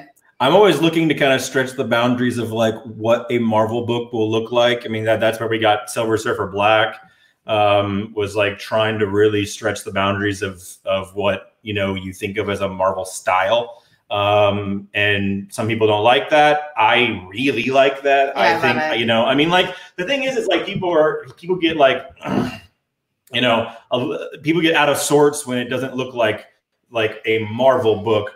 But then I point them to like, but you're a fan of Sienkiewicz? Yeah. Yeah. Like, that's not a Marvel style, but it's brilliant, and he's a master. And like, I'm sorry, like I put a post up one time on Twitter where I said, like, I'm not gonna be mad at anyone who doesn't like Tradd Moore's art, because that would be making fun of the disabled because they're blind. Yeah. Yeah, Tradd Moore is just unreal, and so getting to work with him on that has been that was a book of a lifetime for me. That was amazing. Yeah. Well, I mean, considering well, let's just remove that for a second so we can talk again. But yeah, I mean, considering that you also knew each other from college as well. Yeah, right. You saw that evolution of his own artwork as well. But then to reach what the pair of you did on Silver Surfer Black is something else. I mean, I remember talking to you at Thought Bubble last year, and you just said, for myself, it was a case of writing something and then getting the hell out of the way. Exactly. To let him fly. Yeah, basically with Tradd, I mean, I have known Tradd for over a decade because we went to the same art school together, and I mean, he was damn near that good back then. I mean, I remember we would all put our art up on the wall. And actually, Tradd is directly responsible for me becoming a writer, because we had a day where we went into class and we had some weird assignment where we had to draw a splash page or something or whatever the hell. And I was still pretending that I was going to be an artist. And we came in, and our classes were like 3 hours long. And so we had a break in the middle of it, you know, and he had just presented this fucking masterpiece that's just unbelievable, like could hang in a museum. And we went outside on our break, and I was like, Tradd, Jesus Christ, dude, like that thing is killer. And he's like, I know, dude, and I'm so tired because like I stayed up all night doing it. And I was like, what do you mean you stayed up all night doing it? And he was like, yeah, I put it off until the last second, so I did it last night. And I was like, wait, you're telling me that yesterday morning that piece of art didn't exist and it exists now? And I was like, that was the moment that I was like, fuck it, I quit. I'm gonna write. Like I'll just never be that good. I'll never have it. I don't have that gene, you know? So you can thank Tradd Moore for that. Fantastic. We got into the bloomers. Loving Luther Strode's work on from Tradd Moore. Absolutely. Yeah, I mean, incredible artist. Obviously, as well, that you kind of have your pick of incredible artists as well for projects going down, and obviously you've got your good lady wife as well to do some great work with you as well.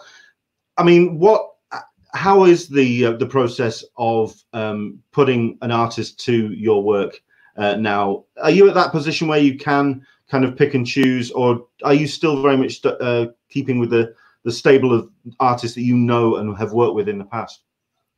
It just depends. I mean, I'm the next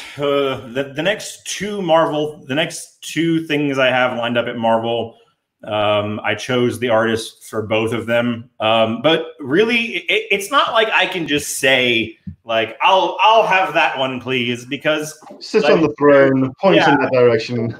It's a scheduling thing too. Like they might be in the middle of someone else's, you know, like I'm not at a position, and I don't think any of us are, like, whether it's, you know, me or Hickman or Aaron or Dan Slott, I don't think any of us would. I don't think like Marvel wouldn't allow us to just like take someone's artist away from them. Sure. Like no one has the authority at Marvel to like take Ryan Stegman mid-project away from me. You know, like Ryan and I are working on a thing together. Like Marvel doesn't do that, you know? But should Ryan come free when he's done with that thing and we don't have a thing lined up, then maybe Jason Aaron says like, hey, if Ryan's, you know, blah, blah, blah, blah, blah. So it kind of works like that. I mean, the like, you know, 12 to 15 of us that are the, you know, the Illuminati writers over there, we tend to get first dibs. Yeah.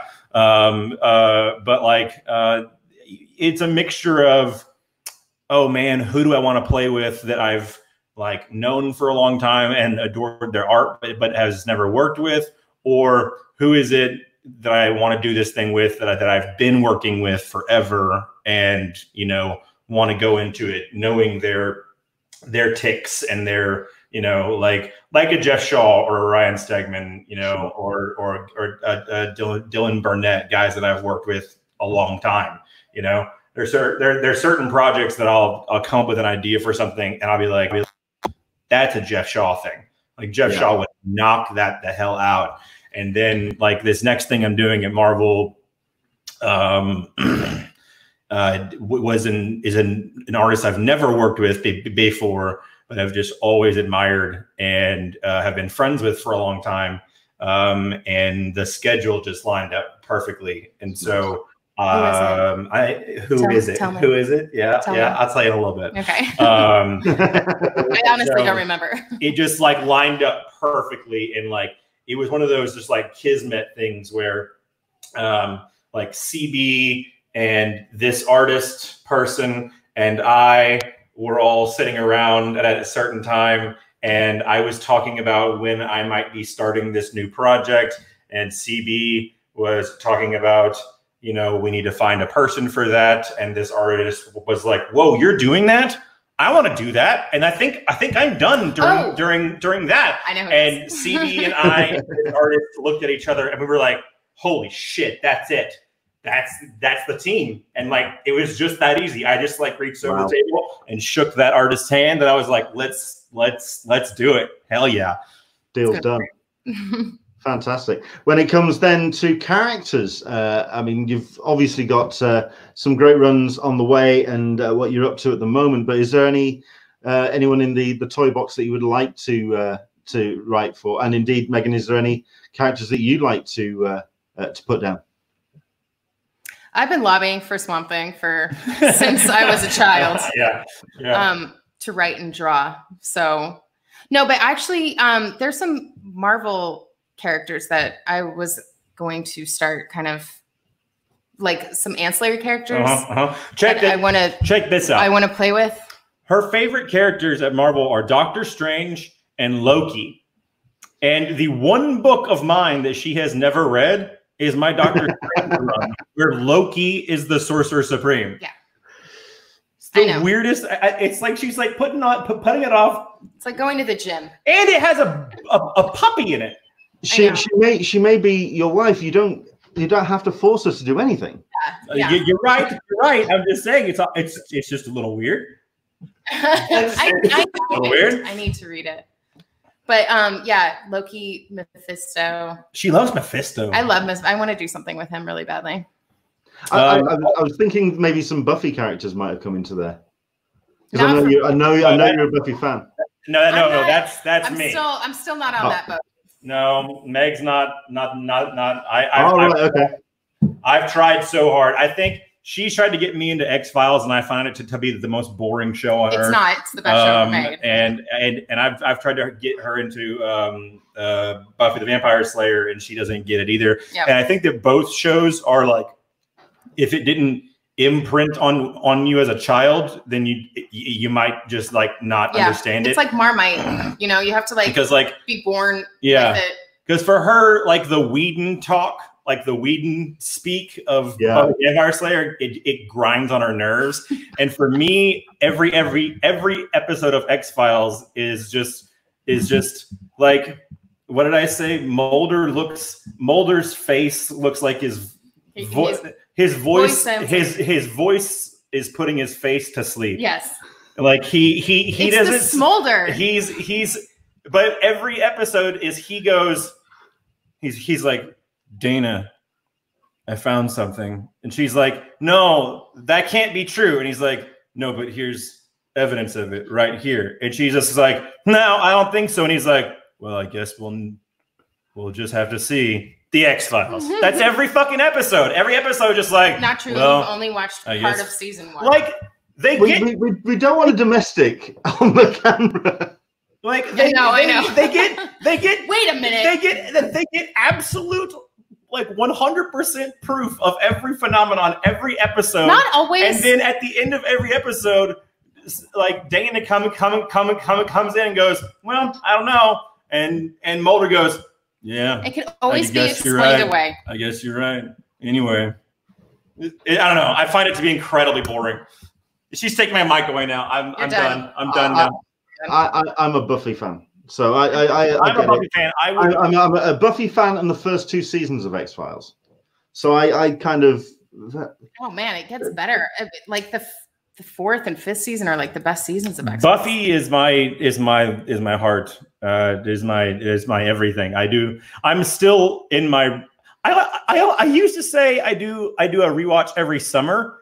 I don't think I'm ever not in a rewatch. No, like on my days, like on like just like if I've just been watching the show continually ever since it's on. Yeah. Like I just get to the end of the entire series and I just start it over again on like lunch breaks and like, you know. I find it difficult to work to actually believe that to get how you do binging, considering when do you have the time? The amount of books that you're putting out, when you have the time to actually watch a show. Meals. I have to stop typing while I'm eating, and then at night I just get to a point where I get fried, and Meg and I always kind of make it a habit of both like clocking off and watching a movie or something. Yeah, like we have movie nights. We have snuggle couch time. Except you fell asleep during movie night last night. Last night I was. Well, I mean, if we all liked the same things, it would be a very boring place. But it's okay, and I don't mind. And she doesn't. The thing is that she doesn't hate Buffy the Vampire Slayer, so it doesn't bother her if like during lunch I just throw an episode on. She says that she likes me telling her what happens in the seasons. It's better than actually watching the show. Way better, because like the story is actually really cool. I don't care about any of the characters, and they're all really annoying and they dress funny. So I just like want to push them all up bridges. I know. Hey, you know what? You just went on a diatribe about Fox Mulder, so I think we're even. You're right. So I mean, okay. Donnie loves one thing, Megan loves one thing. What's the thing at the moment that you are definitely coming together during this lockdown? What's the thing that? Yeah, I have been. We just finished the latest season of The Expanse. The Expanse. So right. I have been a diehard Expanse fan since the jump. I'm actually, weirdly enough, if you go on the Expanse Blu-ray, season. I know this story. Yes, do you know? I know this. I know this story. I've seen this. Go. You tell it. Go ahead. I was such a big fan of the Expanse on Twitter, like the books. Of the books and talking to like the combined writer that is Daniel Corey, and like talking about the show and like hyping the show and just like going crazy about the show, that the producers of the show DM'd me and asked me if I was going to be at San Diego Comic-Con, and I was like, yeah. And they were like, will you come and be interviewed as like a sci-fi writer? Because at the time I was writing, I was in the process of, or one had come out and I was writing another Star Trek comic. And so like my Chiron like reads as like sci-fi writer Donny Cates, but like, I mean, some of your stuff is in space. A lot of it is in space, but no, I was interviewed for Sci-Fi. Or for The Expanse by Sci-Fi, and I'm on the Blu-ray extra credits. I believe I have a mustache. Yes. And I'm wearing like a button-up shirt. And I think the only clips that they use of me is because it's like cutting between a lot of different people, and it cuts to me and it goes, and I say something like, you think you know where this is going, but it just gets crazier and crazier and crazier, or something, or some shit like that, you know. I at the time was very trained in sound bites by doing Marvel interviews. Yeah, yeah, I'm behind the books. So yeah, so I you've been keep reading. So we've been doing that, and I've been introducing her to Fringe, which is I like Fringe. Yeah, because it's good. It's the good X-Files. And what? Look at her. Okay, put the stabby thing down. X-Files is my. I grew up on X-Files. I can't shit talk X-Files. What else have we been? What else have we been? We think we're gonna do a complete Alien rewatch. Yeah. At like movie night, but we think we're gonna do it in chronological order. Yeah. So all the Predator. Well, okay. No. You're taking Predator in there as well. Well, Yes. you have to. You have to. Yet to see Predator all the way through, because every time I put it on, I fall asleep. Because if you're doing chronological order, it would have to be Prometheus 2. What's it called? Electric Boogaloo. What's it? Covenant. So Prometheus, Covenant, and then Predator 2, right? Because set in the same universe because of the cameo shot of the alien skull, and then Blade Runner, and then the Terminator. Wait. After Predator 2, the Terminator. Some nerd is going to correct you. Terminator 1, Terminator 2. Because Cyberdyne Systems is linked to the same unit. It's linked to Wayland, yeah. And then you go to Blade Runner, which is the one right in the middle, because essentially what the what are they called in Blade Runner? The replicants. The replicants are essentially the prototypes for what Ash and Bishop eventually become. And so then you go into the Alien series. Yeah, then it's like Alien 1, Alien 2, then and then Predator versus Alien. I don't know. Yeah, and so it gets complicated. But if you really want to do it, blown my mind, man. Yeah, because you had to put Predator 1 in there as well, because canonically speaking, there was a video game. There was an arcade video game that of Predator that if you played it all the way through, it had a backstory of what happened to Arnold Schwarzenegger's character, whose name is Dutch. Yep. That it said that he was, as the only man to ever survive first contact with the alien species, he was then used as the prototype for the first for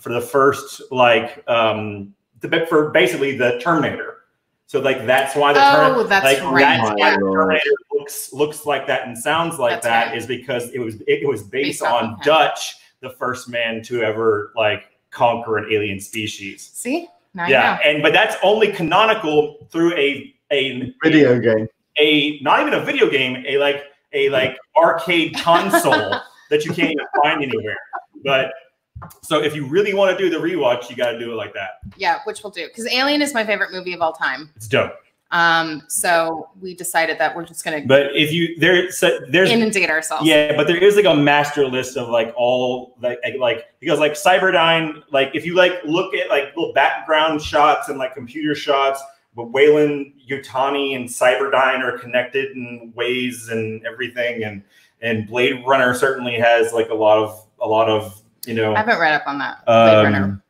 Well, I mean, what is Rutger Hauer than Ash? Yeah. I mean, he's the same thing. I mean, that was. No, I heard there was a link between them. I think that there's a Wayland Yutani. There's some sort of a link there. I don't remember what it is.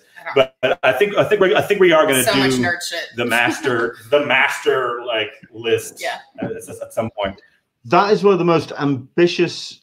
I mean, when you just said, "Oh, an Aliens rewatch," okay, I pulled the octology off the shelf, fine. But you're going into all of the level. Yeah, I was just saying. I mean, our kind of our lockdown thing. Okay, we watched Brockmire. That sounds so lame compared to that, though. Well, you remember when I told you I have idle hand syndrome? So this is a house that has no half no half. We're whole ass. We're whole ass in this house. Whole ass or nothing. Yeah, if we're gonna do it, we're gonna do it. Yeah. Absolutely. I just looked at the clock and realized that we've been talking for an hour and a half and the rest. And considering I turned around when we were messaging, I'll only keep you 45 minutes. It's fine.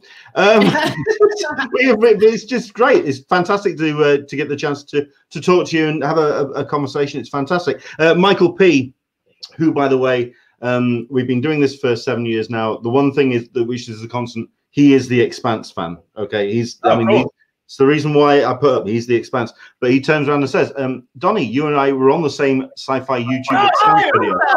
Oh, he's high level fan. So you two on the same ballpark. And yeah, I was the person who said I want season 2 and I want it now. I don't want to wait. You see, you two are connecting right there. Excellent stuff. One last question, I think, because everyone's just sort of enjoying the conversation, which is fantastic. Good. But you do have this one from Diana. I know it was asked a little while ago, so hopefully she's still watching. Is it cool seeing characters you've written for created coming to life in Marvel Future Fight? Yeah, it's really weird. It looks like my entire Guardians run is being adapted in Marvel Future Fight. They just released a picture of Cosmic Ghost Rider today. Oh, they did? Yeah. Here's the thing. I find out about these things at the same time as you guys do. Yes. And I mean, it just looks here. I'll show you guys everyone. Okay. Because I mean, they're two separate companies. I mean, where it's like it would be. I mean, I don't know. I don't really know how it works for anybody else, but no one tells me anything. So I see these teasers coming out with like Beta Ray Bill's hammer like wrapped in red chains, and I'm like, wait, I fucking wrote that. What? Wait, that's mine. What? You know? And then, you know, someone from, or like every Funko Pop, every toy, every statue of Cosmic Ghost, like I find out about those things the same time as you guys do. Like I'll just wake up one day and I'll like open it up and I'll be like, oh, there's a statue of Null being made. Huh. That's cool. Can I have one? Can I have one? Like, I mean, that's what you want. You to then get hold of someone and say, okay, where's my copy? Yeah. All I give a shit about. I don't care because I don't own these characters. It's like how the question was phrased is a good way of saying it. Toys that I found in a sandbox, right? So like I don't own them or anything, right? But like I do reach out and say like, can I have one? I feel like maybe I should have one. And so then like with the we were at what show was it where they had wrapped the entire staircase. Oh, it was LA Comic-Con. The entire staircase was wrapped in Cosmic Ghost Rider and like one other of my characters that was Funko Pop. Dr. The entire staircase, right? And I got a moment where I was just sitting on the staircase like this, and she took a picture of me with like what if you back away from it looks like a three-story tall building with like a character that I created. And the reason I'm going like this is because I didn't have one yet. I didn't own one yet. And like I went up to the Hot Topic booth and I was like, this is me being a dick because I just wanted one. And I was like, do you guys have any of those Cosmic Ghost Rider Funko Pops?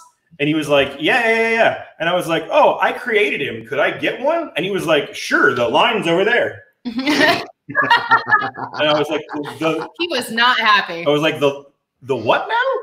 The lot I create. Oh, so you don't give a shit. Okay, cool. All right. I did not wait in that fucking line, by the way. No, but you tweeted the picture. We don't like them either. Oh, I'm so sorry. And they sent you a case. But it always happens the same way as I always see it and I tweet out, man, that looks cool. Wish I had one. And the company DMs me and goes, yeah, please delete that tweet and we'll send you one right away. I was like, well, I mean, yeah, but you know, there's one way of getting free stuff. About it. Funko always sends me like a crate of them, and then that's what everyone gets for the holidays. All my Cosmic Ghost Rider Funko Pops. Well, I mean, that's one way of clearing off the Christmas card list, I suppose. Yeah, easy. Yeah. Well, I think we'll kind of dovetail towards a final question, and I think we'll just say, obviously, we look forward to seeing you at conventions down the line again, because obviously last year was mental for you for the shows you went to see.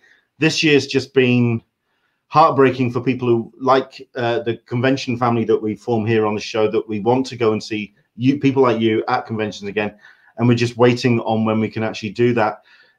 I mean, what's your thoughts, and I mean, for the pair of you, about the next normal and the next way that we could be seeing conventions coming back? Are we talking next year when you feel that you could be going back to a show again? Or well, you know, obviously it's not up to us. Yeah. It's not up to any of us, you know. It's you know, these things I hope to. Yeah. I hope to.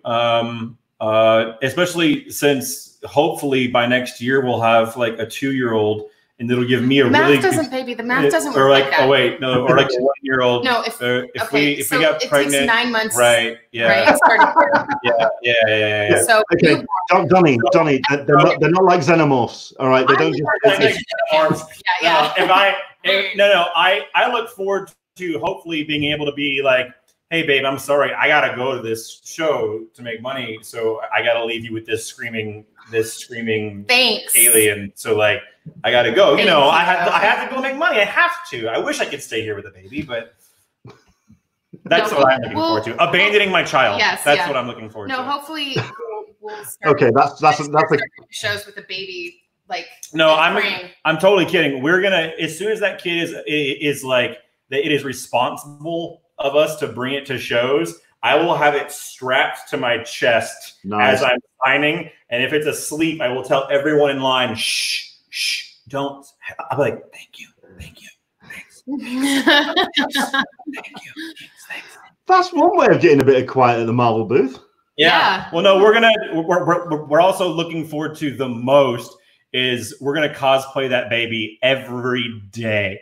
Every day it shows, you'll see me and Meg, and it'll be well, Baby Yoda will probably be the first one, and then like as it grows older, until it gets to a point where it becomes autonomous and decides to not enjoy that anymore. We'll hate comic conventions. Yeah, we'll be like, too bad.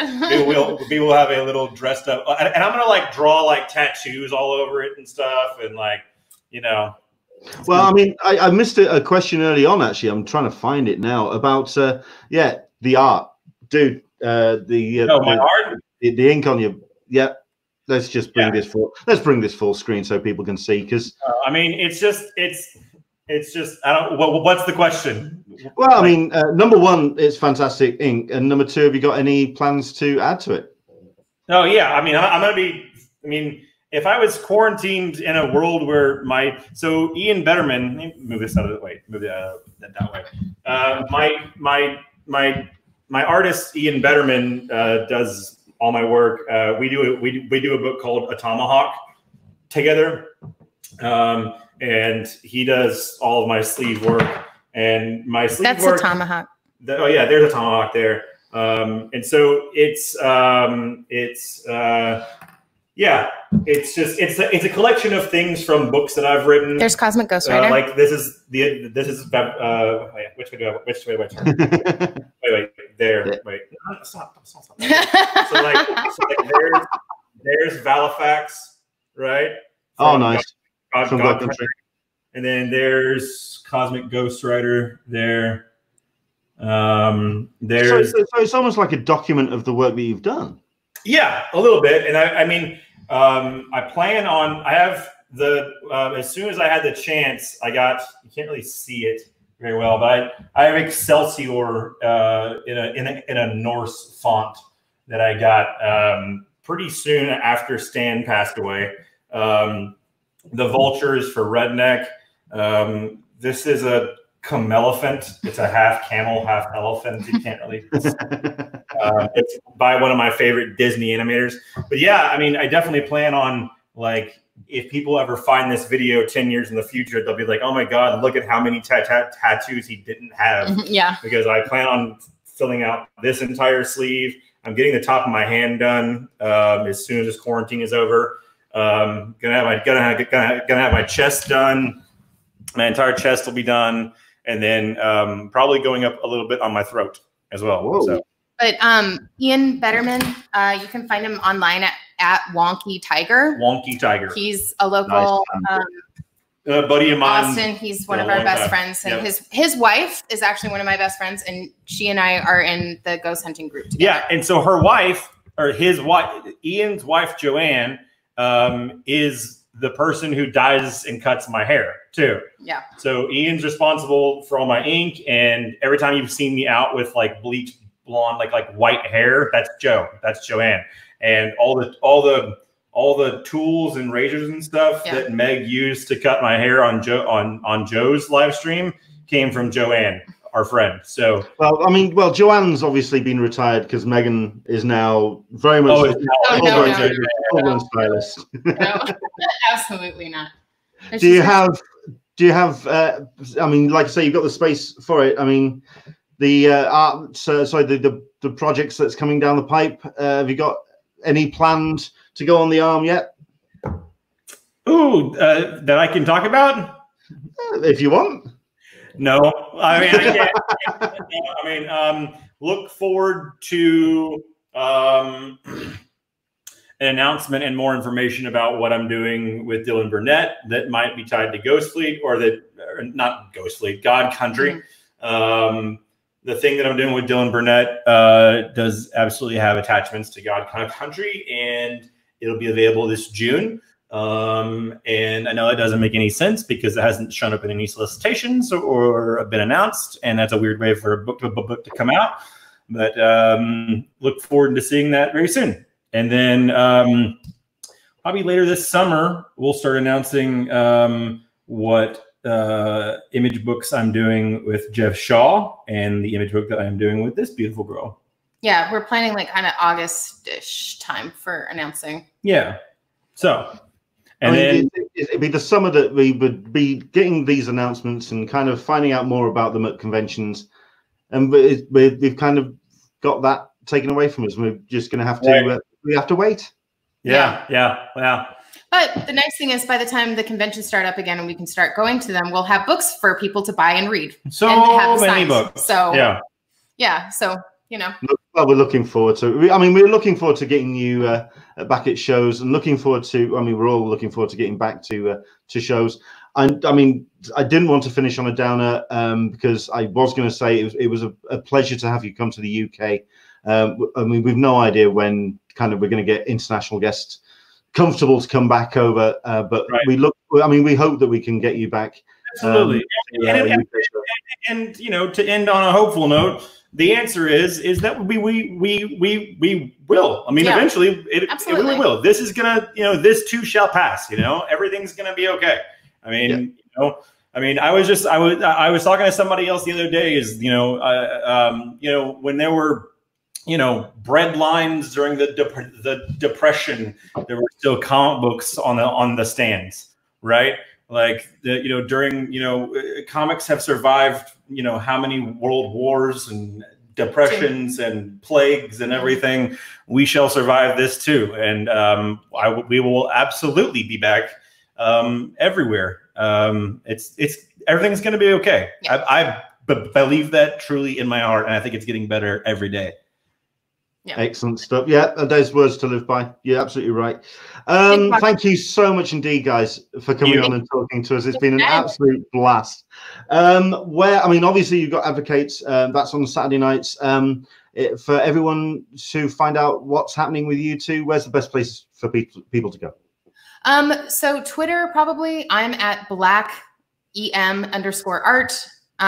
And it's the same on Instagram. And we also have the Devil's Advocates on Facebook, which is the whole community, if you guys want to talk to me there.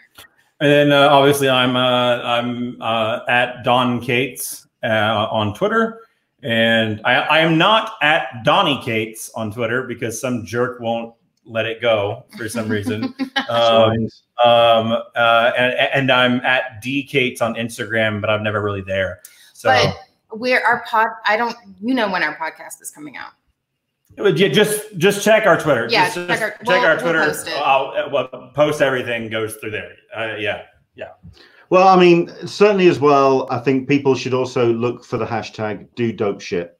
Do dope shit. Because that is one of the best creations as well, to kind of really bring back into the community and to encourage people to bring positivity to people's feeds. So it's been a pleasure to have that happen as well. Yeah. Be dope. We hope so, read comics. Yep. Do dope shit. Yep. Yeah. And don't do what I hashtagged, which was do rad shit. Don't get it wrong. Don't get it wrong like I did. You're a decade behind. We're not doing rad. We're doing dope. Showing me age, man. I'm showing me age. What can I do? What can I do? Right. Megan. Do flash it. Yeah. Okay, I'm a middle-class white boy from Yorkshire. I can't quite pull that off. Yeah. I can't quite do that. Listen, guys, it's been an absolute pleasure. Thank you so much indeed for coming on. And we look forward to seeing you down the line. Absolutely. Thanks for having us on, man. Yeah. Enjoy the rest of your day. All right. Okay. Peace out. Take care. Excellent stuff. I mean, the comments have been coming in. Thank you very much indeed for tuning in and watching that. I mean, it's definitely a much longer show than we would usually go on. As a couple, Donny and Megan are the same relationship level as Stephen Colbert and his wife. They're adorable. Aren't they just amazing? Great stuff. Thank you so much indeed for watching on that. I'm going to be watching that back. That was a lot of fun. Which kind of means I'm going to have to rush what I'm doing with this, which is our crowdfunding showcase, which is where we kind of show some interesting and really cool things that are happening in the world of crowdfunding. And I'm certain this one you have seen. This has been out and about literally for the last couple of days and already blown past its target, purely because, of course, it's just got some of the biggest names involved. It's been pimped for quite some time, and it is, of course, the project that's been put together, Duncan Jones and Alex DeCampi, Maddie, Once Upon a Time in the Future. This is something which has been hyped for a while, especially off the back of what Duncan was trying to do. He actually just put out a tweet saying, I'm wanting to do something in the Moon universe. I'm wanting to do something multimedia. I'm wanting to do a comic. Who would you recommend? Which was pretty much the tweet. And it just turned into this deluge of suggestions of artists and writers, collaborators that Duncan could get in touch with. And since that date, which actually wasn't that long ago, it was only something like 5-6 months ago, certainly just around before Christmas when he put that out there, it just has turned into this massive project. And the artwork is just incredible. Duncan Figueiredo and Jacob Phillips are providing the artwork for the paperback and the wraparound cover. So, I mean, this gives you an idea of just the level of talent that's involved. And we are going to do a little bit of a thing. We'll show you in a second the names that's involved in this particular project. You've got Yuki Shimizu doing the hardback cover. I mean, it's just stunning to look at. I mean, you can just tell that Duncan has just pulled the best of the best to come and collaborate on this particular project. And you've also got that book. That's how it's actually going to look when produced. And you've got Dylan Teague doing the interior artwork. Now, Dylan is somebody who I've been a fan of for a while. Lots of stuff for 2000 AD, of course, but just the artwork that he puts together is just phenomenal. And what he's doing with this particular book, with the work that he's putting forward, it's just really light and feathered and really textured, and it pops on the page. Just absolutely gorgeous from the artwork that we've seen so far. And like I say, I mean, if you just have a look at the names that are involved in this thing, from Duncan Figueiredo and Dylan Teague and Glenn Fabry and Tonki Zonic and Pierre Guerra and R.M. Guerra and James Stokoe, Chris Weston, who is one of my favorite artists. What a hell of a talent. Rufus Dayglow, Christian Ward. It just goes on and on and on. It looks like it's going to be a hell of a thing and really going to be something for people to go and check out. Like I say, it has absolutely blown through its target so far. I mean, it went out with the a goal of 40. I mean, this is obviously converted. I mean, look at it. It's climbing as we speak. £40,782. So whatever that converts to in American money, but considering that is up to 147, and we've just seen I think it was like 2,000 going on top of it. It's just an amazing looking project. It's obviously going to be it's going to be backed left, right, and center. Are we looking at the right thing? Let me just check what I'm looking at. Yes, there we are. So it is absolutely going to blow through. 29 days to go. That's not a problem. So we're then now looking at stretch goals, and it is basically a case of you getting your hands on the actual book itself. Admittedly, it doesn't start cheap. It starts at $39 for the hardcover for the first day discount, and I mean that's rather difficult to justify. So $24 for the first day discount for the soft cover. Sorry, get it right. That is with the Duncan DeGrado cover and with a Zoom Q&A with Duncan and Alex. So there is some real kind of benefit to it, which people are going to be able to get involved in. Only 11 hours to go on that. Likewise, as well, if we just have a quick look at the rest of it, the Maddie hardcover, and I mean, yeah, it's not a cheap Kickstarter by any stretch of the imagination, but the quality's there, and what you actually get for it is something very, very impressive. Like I say, I mean, I've backed the for $39, so about 30 quid, and a Zoom Q&A with Duncan Jones. I mean, that's a hell of a thing to get your head around. So no, very, very cool indeed. Just the what Duncan is doing with that particular project. Do go check it out. Like I say, if we just pull up the Kickstarter list again, so at least then you can go and check it out for yourself, because it is, I think it's definitely going to be something that you are wanting to get in on the ground floor, because this, I think, is going to be developed into other multimedia stuff, and you may see this on other projects as well, because what Duncan does with his worlds is just amazing. Kickstarter.com/projects/Z2 Comics, Maddie, Once Upon a Time in the Future. That is what you're looking for when it comes to that particular project. Back it. I think it's worth supporting. Right, that's us. Thank you very much indeed for joining us today. It's been an epic show, 2 hours. I turned around and said when I started the season that we were only going to go for an hour an episode.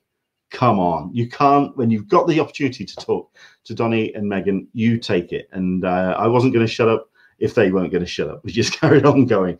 So it was such a blast to have them join us on the show. David Irwin is going to be our guest this Sunday. He's the publisher and CCO of Heavy Metal. He's going to be talking about Virus, which is the new imprint from that particular publication. Next Wednesday, Russ Burlingame from comicbook.com and Mike Avelia is going to be joining us from Sci-Fi Wire. Those two guys know the pop culture landscape inside and out. They know comics, films, and television. And it's going to be interesting to talk to them about how the engine of pop culture is going to have to start back up again to provide content for us, and what we're going to see at the back end of this year and going forward, how this lockdown has affected pop culture and what we enjoy. Going to be an interesting conversation. That Sunday 31st of May is Robin Jones and Mark Jackson, two great indie and self-publishing creators here in the UK. Mark Jackson's also the guy that creates MacPow in Macclesfield, which is a small Comic-Con very much dedicated towards independent creators. Two great guys, and they are going to be well worth checking in with Sunday 31st of May. We have got ourselves some guests already lined up for next month. So we will be having Louise Saul, who is a cosplayer. She's going to be joining us on Wednesday the 3rd. Tina Gann, Red Dot Diva, is going to be joining us. Long-term fans of the show will know it's great to have Tina back. I'm looking forward to seeing her. It's been a while. And she's going to be bringing us some stuff from the Singapore area and how the lockdowns affected that and what they're doing to bring pop culture back in that region of the world. Wednesday the 10th, I know that we are going to be talking to Alex Packnadell, who's a hell of a writer, doing great guns for publishers like Vault, doing his own stuff with White Noise Studios. He is a star on the rise. So if you're looking for the next Donny Cates, Alex Packnadell is your man, and we're going to be talking to him next month. It's going to be great to talk to these guys. Hope you're up for joining us each and every week and each and every Wednesday and Sunday for Talkin Con, a cup of tea with an Englishman in San Diego. I'm now going to have a cup of tea, if not a Jack Daniels and Coke in a pint glass, because this has been a long one, but my God, it's been worth it. Thank you very much indeed. Take care, and we'll see you on Sunday. Good night.